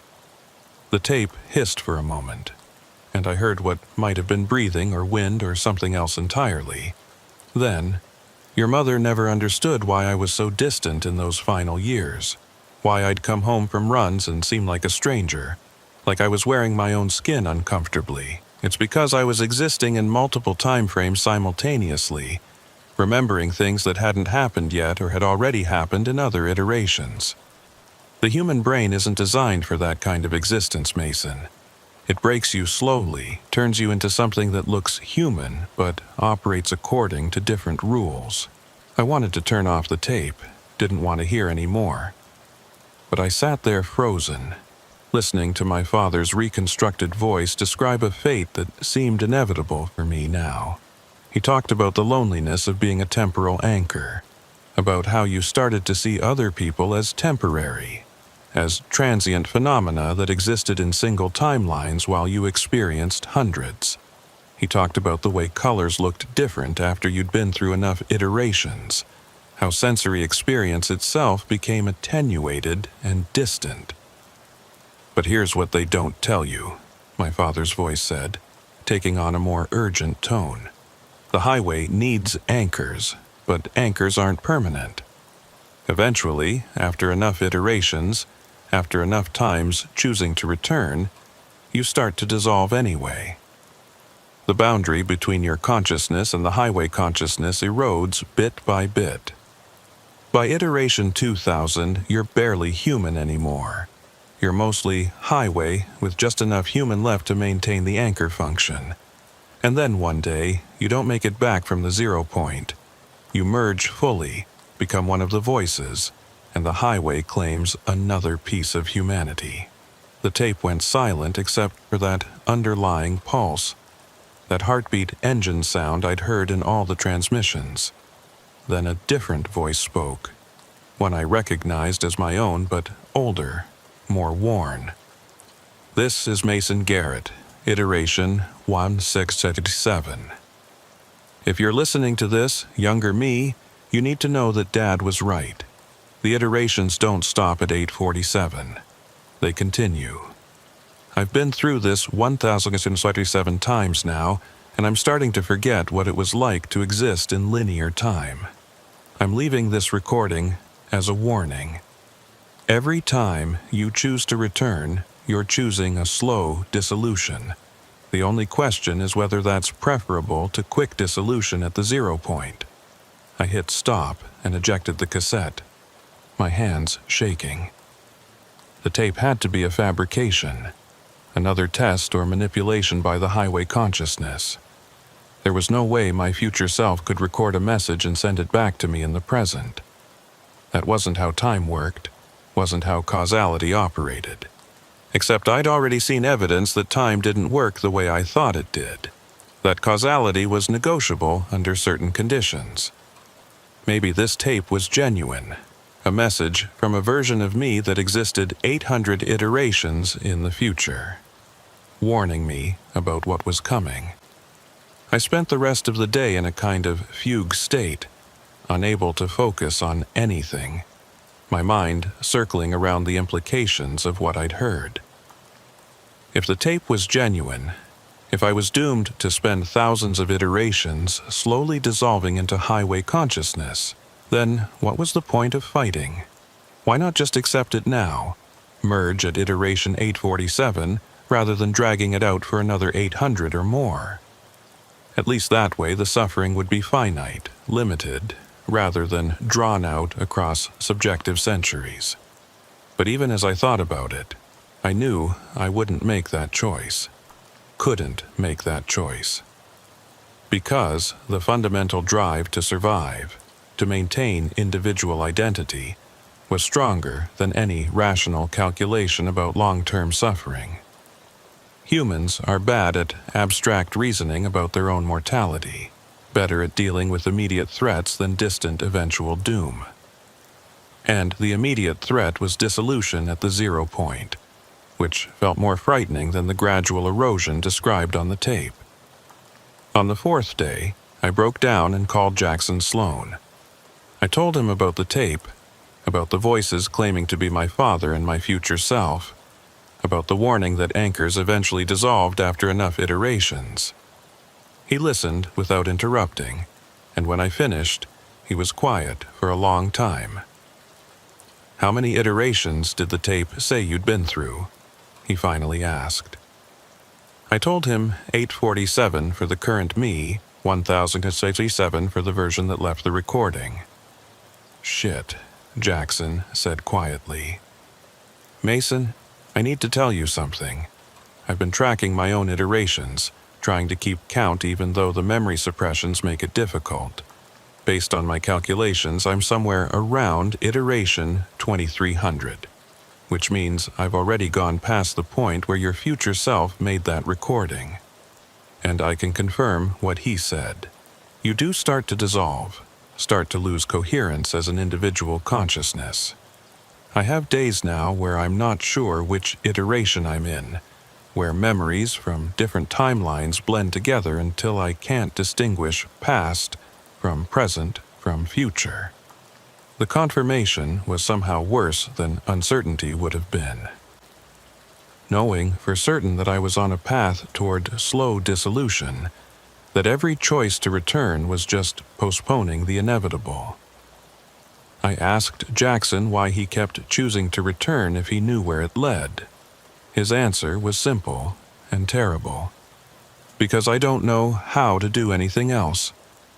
I've been a driver for so long, existed in this liminal state for so many iterations that I can't imagine being anything else. The highway is all I am now. There's not enough of the original Jackson left to make a different choice. We talked for another hour, sharing experiences and observations, comparing notes on our respective dissolution processes. Jackson described symptoms I hadn't experienced yet but would inevitably encounter. Time skips where hours or days would pass without his awareness. Visual distortions where highway infrastructure would appear in places it didn't belong. Auditory hallucinations that were indistinguishable from real CB transmissions. He said the worst part was losing the ability to care about it. The gradual flattening of emotional response until even fear and despair became distant abstractions. "You asked me once if I'd tried to quit," Jackson said near the end of our conversation. "The truth is, I can't quit. Not because the highway won't let me, though that's part of it, but because there's nothing else for me to be. I've spent so many iterations being a driver that if you remove the highway from my consciousness, there wouldn't be anything left. I'd just be an empty space, a void in the shape of a person. At least this way, dissolving slowly into the highway, I get to maintain the illusion of purpose for a while longer." After we hung up, I sat in my apartment and stared at the walls, trying to process what I'd learned. The full scope of my situation was becoming clear. I was trapped in an infinite loop that would eventually consume me, turning me from an individual into a component of something larger. And there was no escape, no way to opt out without losing myself even more completely. The choice at the 0 point wasn't really a choice at all. It was just two different paths to the same destination. That night, alone in my apartment with the sounds of the city muted by closed windows, I allowed myself to feel the full weight of what I'd become. Not just a trucker anymore, not just a person with a job and a life. I was a temporary pattern of consciousness serving a function I didn't fully understand for an entity that saw me as expendable. My individuality, my memories, my sense of self, all of it was provisional, borrowed time before the inevitable merger with the highway. I thought about my father, about those final years when he'd seemed distant and disconnected. I understood now why he'd been that way. He'd been experiencing what I was experiencing, watching himself dissolve across iterations, maintaining the pretense of normalcy while existing increasingly in highway space rather than human space. And his death, his heart attack in that rest stop, maybe that hadn't been entirely natural. Maybe it had been the highway finally claiming him fully after he'd served his purpose through enough iterations. The thought should have terrified me, but I felt only a strange numbness. Like I was already starting the dissolution process, losing my emotional range, becoming the flat, distant thing that Jackson had described. Or maybe I was just exhausted, worn down by constant stress and impossible revelations. It was hard to tell the difference between psychological trauma and temporal erosion when you were living through both simultaneously. But at night, when I was alone in my apartment, I could still hear it. Not through any radio or electronic device, but directly in my head. That low, rhythmic pulsing, that underlying frequency that all the CB transmissions carried. It was getting louder, more insistent, like it was trying to establish a permanent connection to my consciousness. And sometimes in the moments between waking and sleeping, I'd hear fragments of voices, instructions and warnings that came from nowhere and made no sense. The voices in those hypnagogic moments were different from the ones I heard on the CB, more intimate, more personal, like they were coming from inside my own thoughts rather than being broadcast from external sources. One voice sounded like my mother, who'd been dead for 5 years, asking me why I'd chosen this life, why I was letting the highway consume me the way it had consumed my father. Another voice was my own at age 16, full of naive optimism about the freedom of the open road, completely unaware of what that road would eventually demand from me. And there was a third voice, one I didn't recognize at all, that spoke in a language I shouldn't have been able to understand, but somehow did. It talked about the deep structure of reality, about how physical matter was just compressed possibility, about how consciousness created pathways through probability space that became permanent fixtures in the landscape.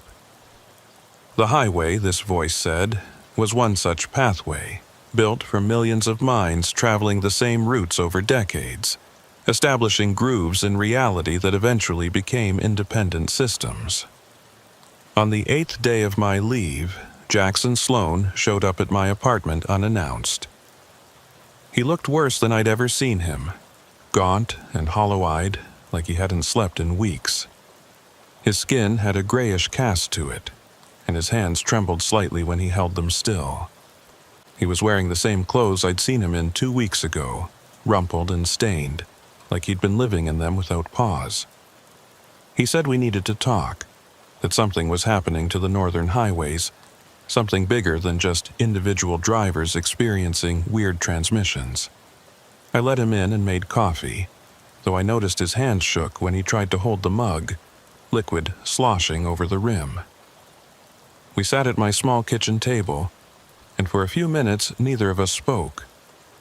Jackson just stared at his coffee, watching the surface ripple from his tremors, his eyes unfocused like he was seeing something overlaid on the physical world. Finally, he looked up at me, and I saw something in his expression that made my stomach drop. It was the look of someone who'd given up, who'd accepted a fate they couldn't avoid. 7 drivers disappeared last month, Mason, he said, his voice rough and scratchy. 7 in 1 month, when the historical average is maybe 2 or 3 per year.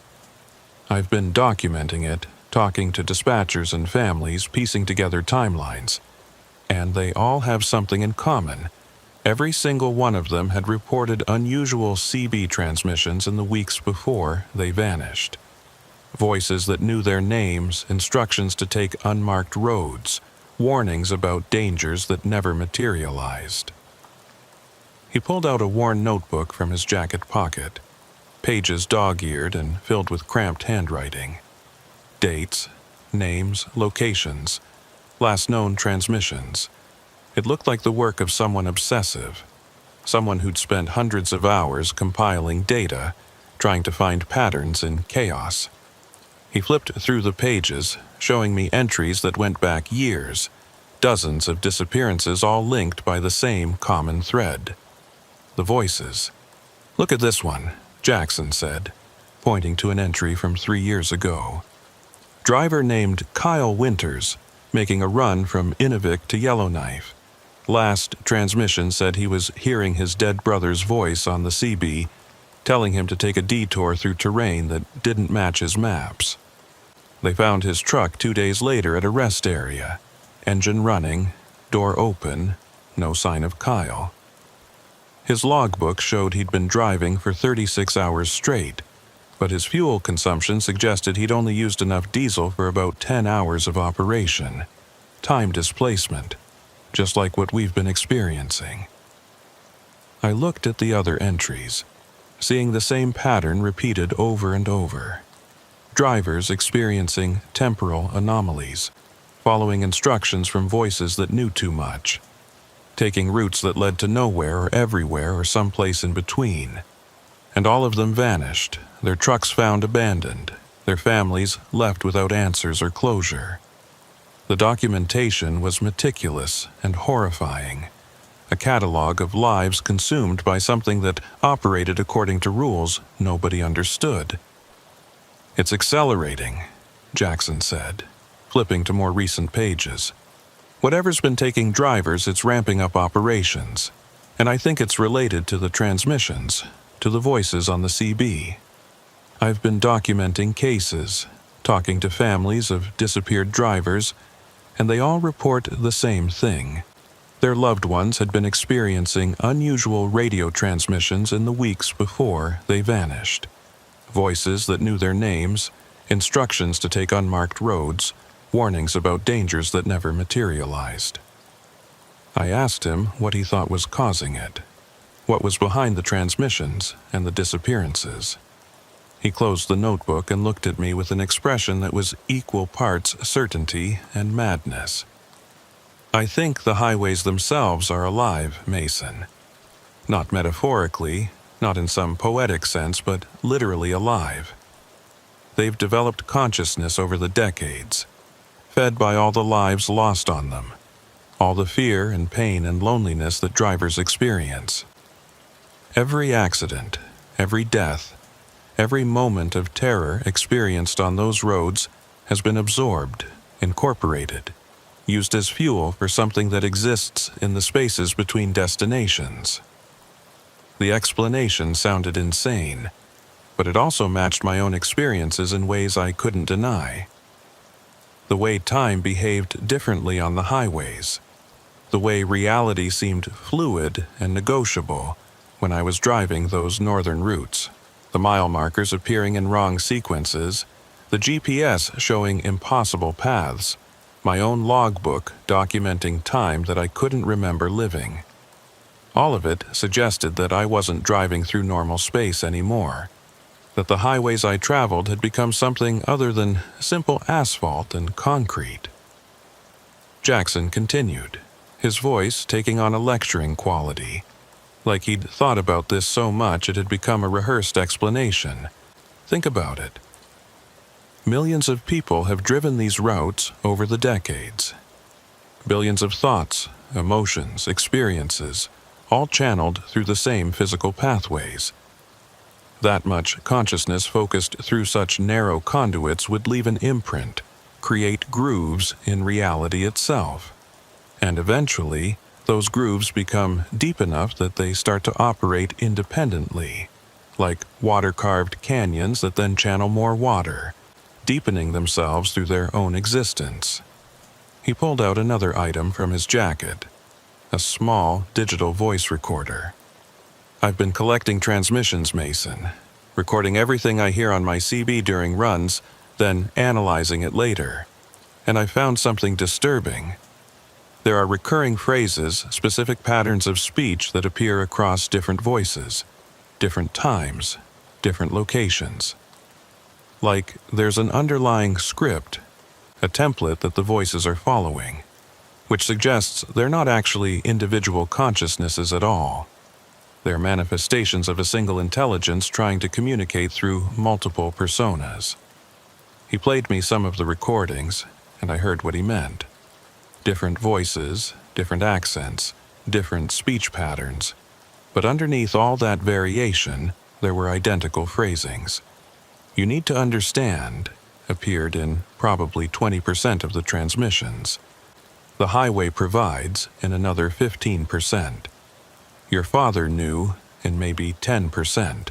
Like someone had written a script with specific talking points and was improvising variations around those fixed elements. "But here's what really terrifies me," Jackson said, leaning forward, his eyes intense.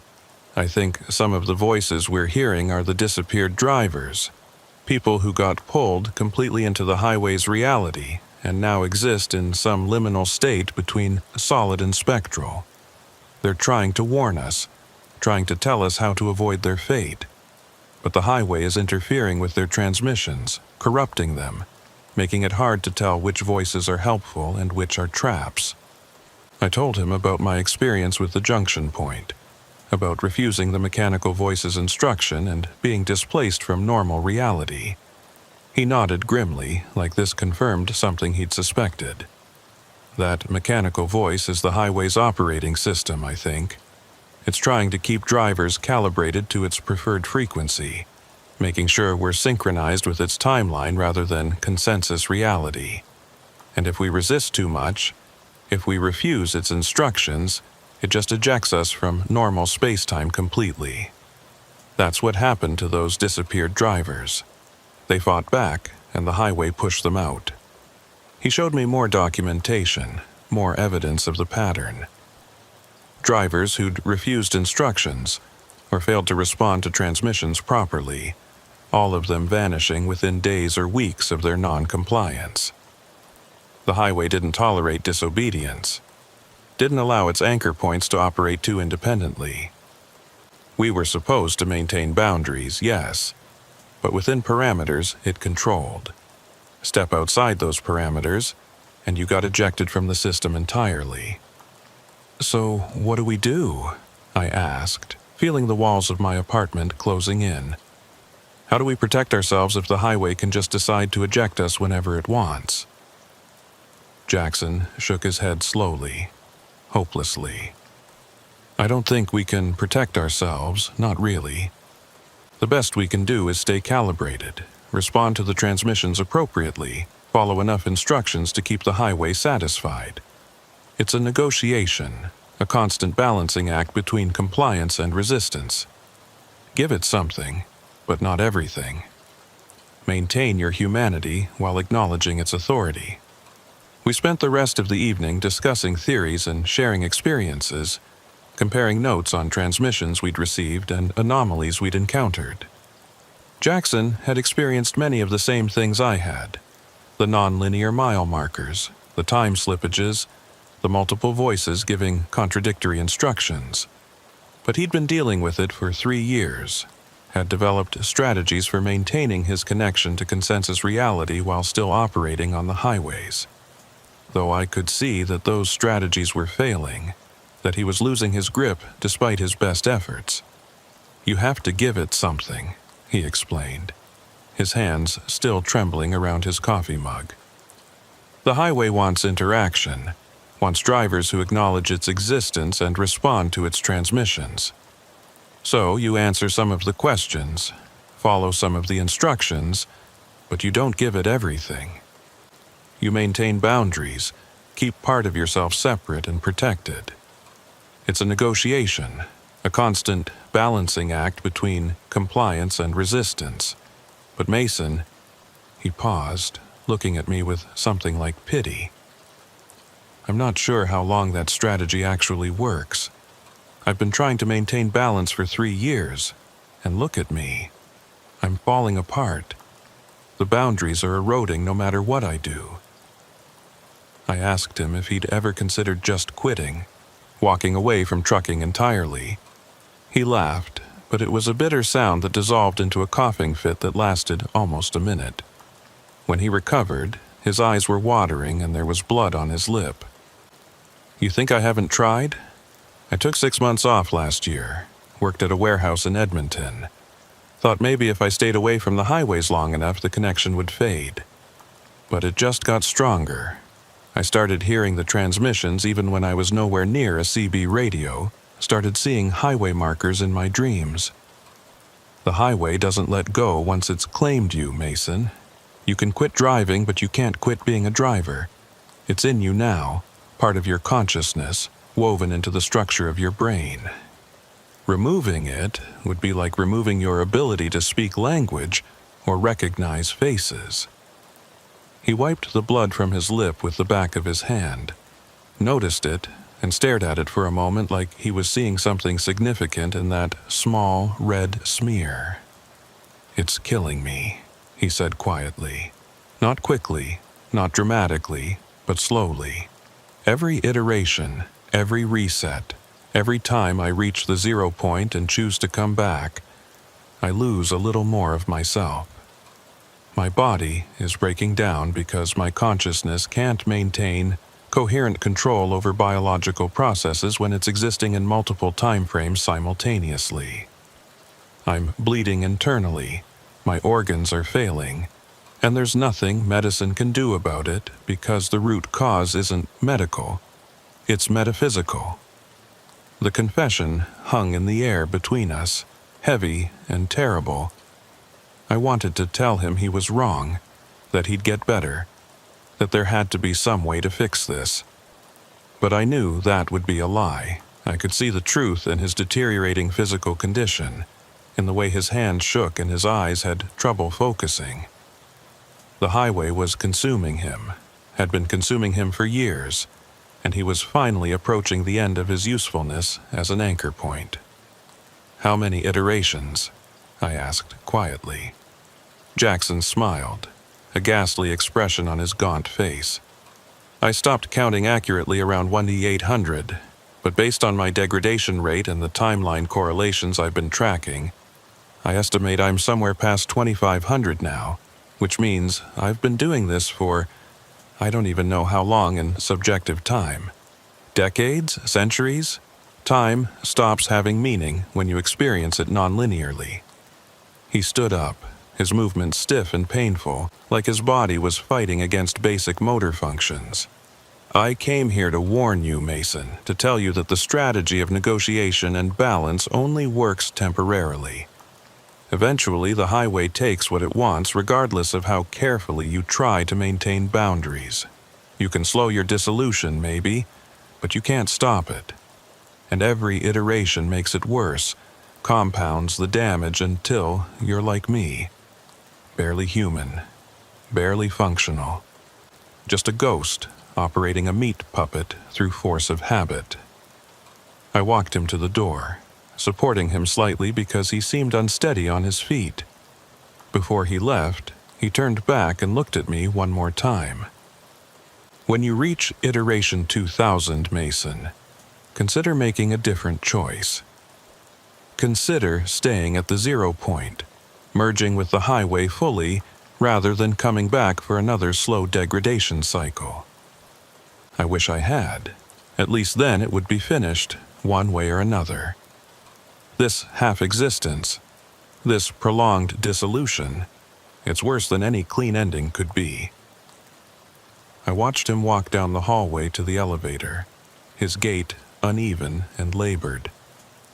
The elevator doors closed, and I stood there in my doorway trying to process everything he'd told me. Jackson Sloan had been one of the strongest drivers I knew, someone I'd looked up to for his competence and experience.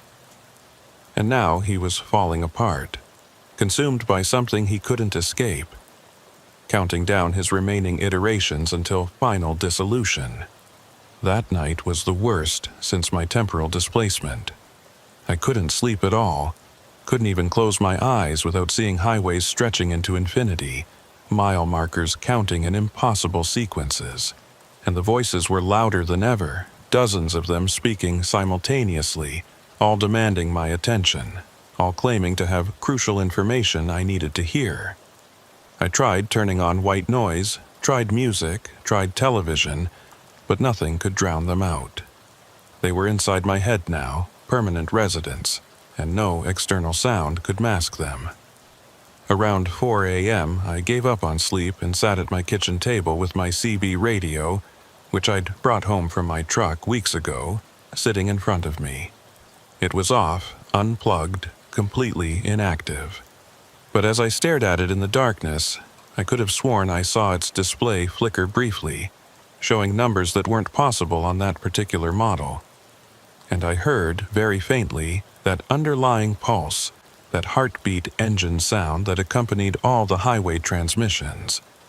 The sound was coming from the radio itself, emanating from its speaker even though it had no power source. I reached out and touched the radio, and the moment my fingers made contact with its plastic casing, I was flooded with information. Not words or images exactly, but pure data, concepts and understanding transmitted directly into my consciousness without the mediation of language. I saw the structure of the highway consciousness, saw how it was organized, saw the thousands of anchor points scattered across North America and beyond, each one a driver like me, maintaining boundaries, preventing the highway from expanding beyond its designated channels. And I saw what happened to anchor points who failed, who couldn't maintain their function. They didn't just disappear. They were absorbed, incorporated into the highway itself, their consciousness broken down and distributed across the entire network. Their memories became part of the collective memory. Their experiences became data points in the highway's growing understanding of human psychology. Nothing was wasted. Nothing was lost. It was all recycled, repurposed, made useful to the greater system. The information dump lasted maybe 10 seconds, but it felt like hours, like days, like I'd lived through an entire lifetime of understanding compressed into a moment. When it ended and my hand fell away from the radio, I was shaking and sweating, my heart racing, my breathing rapid and shallow. I had knowledge now that I hadn't had before, knowledge I didn't want, knowledge that made my situation even more hopeless than it had seemed. I understood now what the highway was building toward. It wasn't content to just exist as a network of conscious roads. It had a goal, a purpose, something it was working toward through all these iterations and anchor points and disappeared drivers. It was trying to expand, to grow beyond its current boundaries, to encompass not just highways but all forms of transit, all forms of movement from place to place. Roads, railways, airways, shipping lanes. It wanted to subsume them all, to become the consciousness that governed all human movement across the planet. And drivers like me, we were the test subjects, the experimental models it was using to refine its methods. Every iteration, every choice we made, every response to its transmissions provided data that helped it understand how to interact with human consciousness more effectively. We thought we were maintaining boundaries, preventing expansion, but we were actually enabling it, teaching it, showing it exactly how to break down human resistance and incorporate us into its growing network. That night, after Jackson left, I sat on my couch and stared at my CB radio, which I'd brought home from my truck for reasons I couldn't quite articulate. It was turned off, unplugged, completely inactive. But as I watched it in the darkness of my apartment, I could have sworn I saw its display flicker briefly, showing numbers that weren't possible on that particular model. And I heard, very faintly, that underlying pulse, that heartbeat engine sound that accompanied all the highway transmissions. The second week of my leave passed in a blur of increasing anxiety and deteriorating mental stability. I couldn't sleep for more than a few hours at a time, kept waking up from dreams where I was driving endless highways that went nowhere, following mile markers that counted down instead of up, watching other trucks appear and disappear around me like ghosts. And the voices were getting louder in my head, more persistent, demanding responses even when I was nowhere near a vehicle or a radio. On the 13th day, I broke. I couldn't take the isolation anymore, couldn't stand being disconnected from the highway. I called the company and told them I was ready to come back, that I needed a run, any run, as soon as possible. The dispatcher sounded surprised but pleased, and within 2 hours she'd assigned me a load heading to Tuktoyaktuk, the farthest northern run available. 1,600 kilometers of mostly empty highway, exactly the kind of route I should have been avoiding.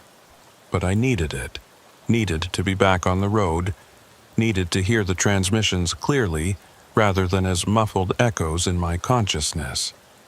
And maybe, somewhere deep down, I wanted to see how far this would go, wanted to push the boundary between normal reality and whatever the highway was offering.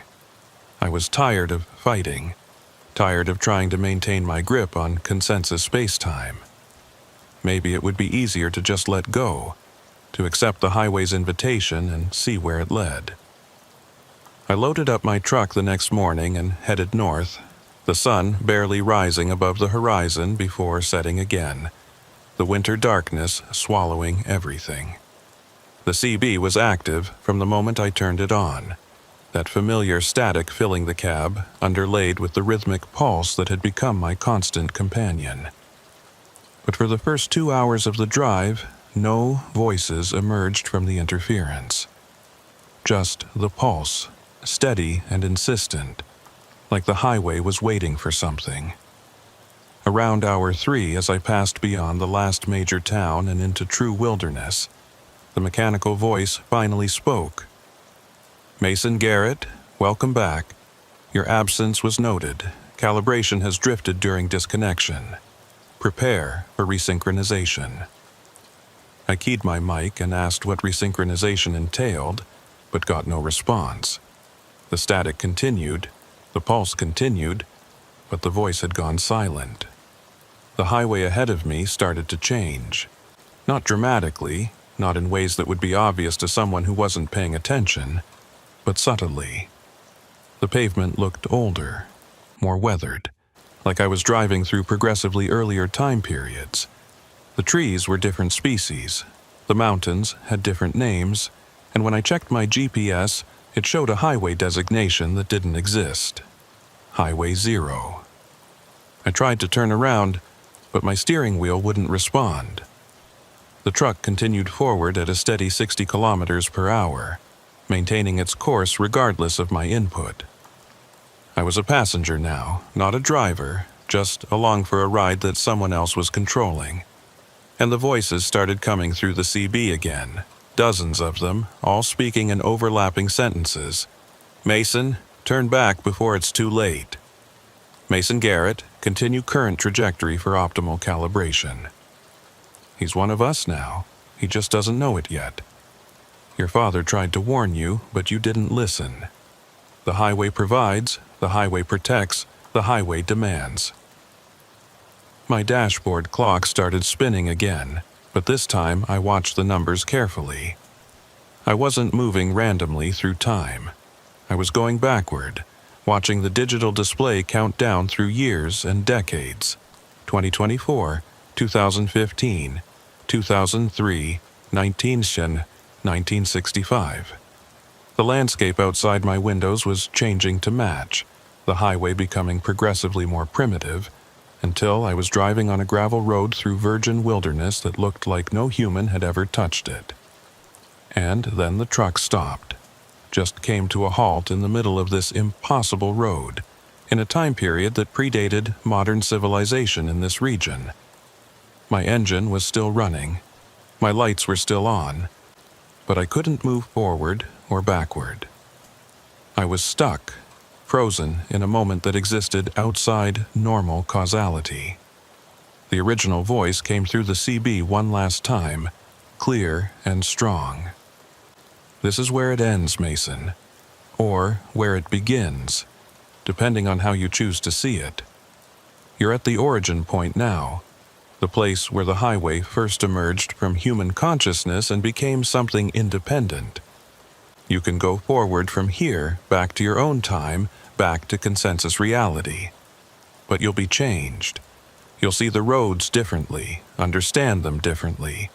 You'll be what your father was, a driver who operates in multiple time frames simultaneously. I asked what the alternative was, though I think I already knew. The voice confirmed it. Or you can stay here at the 0 point and become part of the highway's foundation. Your consciousness will merge with the road, and you'll join the others who've made this choice. You'll be one of the voice's future drivers here, offering warnings and guidance and sometimes just company during the long, dark miles. I sat there in my frozen truck in this impossible moment outside of time and realized I had to make a decision. Return to my life as a trucker who saw too much and knew too much, who would spend every run navigating between different layers of reality, or surrender to the highway, become part of its consciousness, exist as a voice in the static that future drivers would hear and possibly heed. The choice should have been obvious. Life, however strange and difficult, was preferable to dissolution into some collective highway consciousness. But as I sat there, I felt a pull toward the second option that was surprisingly strong. The promise of never being alone again, never having to make difficult decisions, never having to navigate the increasing strangeness that came with being a living driver. Just existing as pure consciousness, offering guidance from a place of complete understanding. I reached for my CB mic to respond, to make my choice known. But before I could key it, I noticed something. My logbook, sitting on the passenger seat, was open to the current date. And the entries were already filled in, showing runs I hadn't made yet, deliveries I hadn't completed. Future dates stretched out for months, all documented in my own handwriting, all showing normal operations with no indication of temporal displacement or highway consciousness, or any of the strangeness I'd been experiencing. I grabbed the logbook and flipped through it, seeing entries that extended for years into the future. In 2026, I was still making runs through the territories. In 2028, I'd apparently started training new drivers, teaching them routes I hadn't learned yet. In 2031, according to these impossible records, I'd completed my 10,000th northern run and received some kind of award from the company. The logbook was telling me I survived this, that I chose to go back, that I continued driving for years to come. But it was also telling me something else. In each entry, at the bottom of the page, there was a note I didn't remember writing. Heard the voices today, listened but didn't follow, stayed on Highway 1. Over and over, month after month, year after year. The same notation, the same choice, repeated endlessly. I was still here, still making this decision, over and over, in some kind of temporal loop. And every time I chose to go back, chose life over dissolution. But I never remembered making that choice, never retained the knowledge of these previous iterations. I was trapped in a cycle, endlessly reaching this 0 point, endlessly deciding to return, endlessly forgetting. The mechanical voice spoke one more time. Mason Garrett. Temporal loop detected. This is iteration 847. Previous iterations resulted in return to baseline reality with memory suppression. Recommend same course of action to maintain stability. 847 times. I'd been here 847 times, made this choice 847 times and never knew it. The highway had been recycling me. using me as some kind of test subject, seeing if my decision would ever change. I keyed my mic and spoke, my voice surprisingly steady. I'm going back, same as always. But this time, I want to remember. No memory suppression. I need to know what I've been through. The static surged, and I heard what might have been surprise or concern in the voices that emerged. Memory retention not recommended. Knowledge of iterations causes psychological instability. Subject, Garrett should maintain standard reset protocol. I don't care, I said. I want to remember. I want to know what I've been choosing all these other times. There was a long pause, filled with that underlying pulse, that heartbeat engine sound. Then the original voice came back, sounding almost sad. If you retain memories, Mason, you'll know too much. You'll understand what the highway really is, what we all are. And that knowledge changes everything. Most drivers can't handle it. They make different choices next time, choices that lead to complications. I thought about that for a moment, about whether I really wanted to know, whether ignorance might actually be preferable. But I was tired of being manipulated, tired of being reset and recycled without my knowledge. I wanted truth, even if it was uncomfortable. Let me remember, I said again. Whatever the consequences, I'll deal with them. The world lurched. Time started moving forward again, but wrong, like a film played at variable speeds. The landscape outside my windows aged rapidly, gravel becoming asphalt, wilderness becoming developed land, my truck updating through decades of technological advancement in seconds, and my mind filled with memories, 847 iterations of this same moment, this same choice, all flooding back simultaneously. I saw myself making this decision over and over, saw the different ways I'd phrased my choice, the different emotions I'd felt each time. Sometimes I was certain. Sometimes I hesitated. Sometimes I asked questions that received no answers. But always, I chose to go back. And I understood now what that meant. The highway wasn't just roads.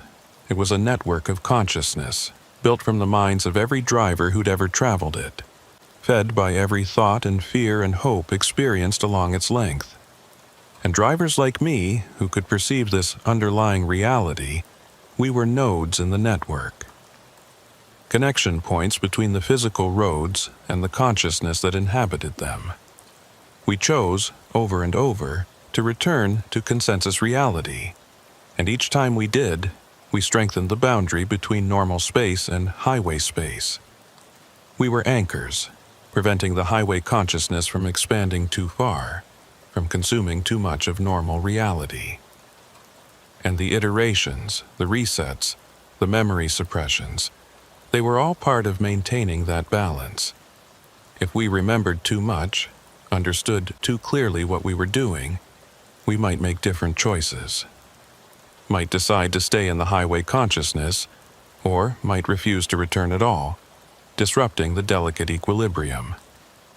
I was back in my truck on Highway 1, in my own time, in consensus reality.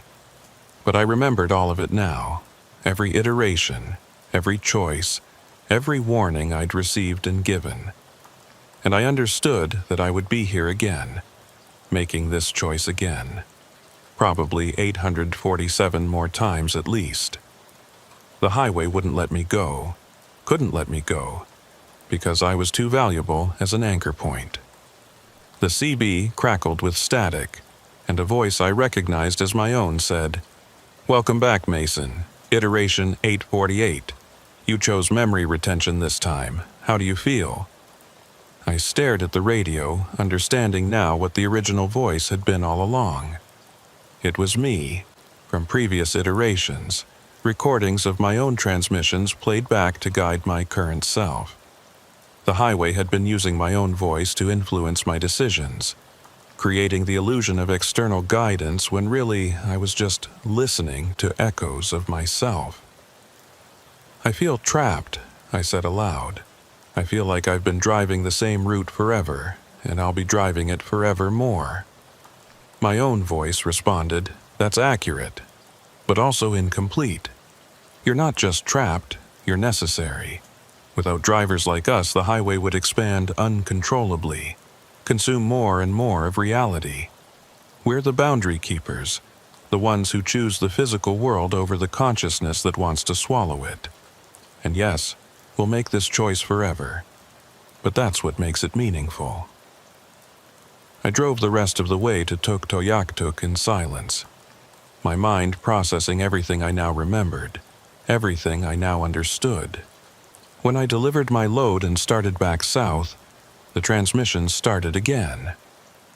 Different voices, other drivers experiencing their own iterations, their own cycles of choice and return.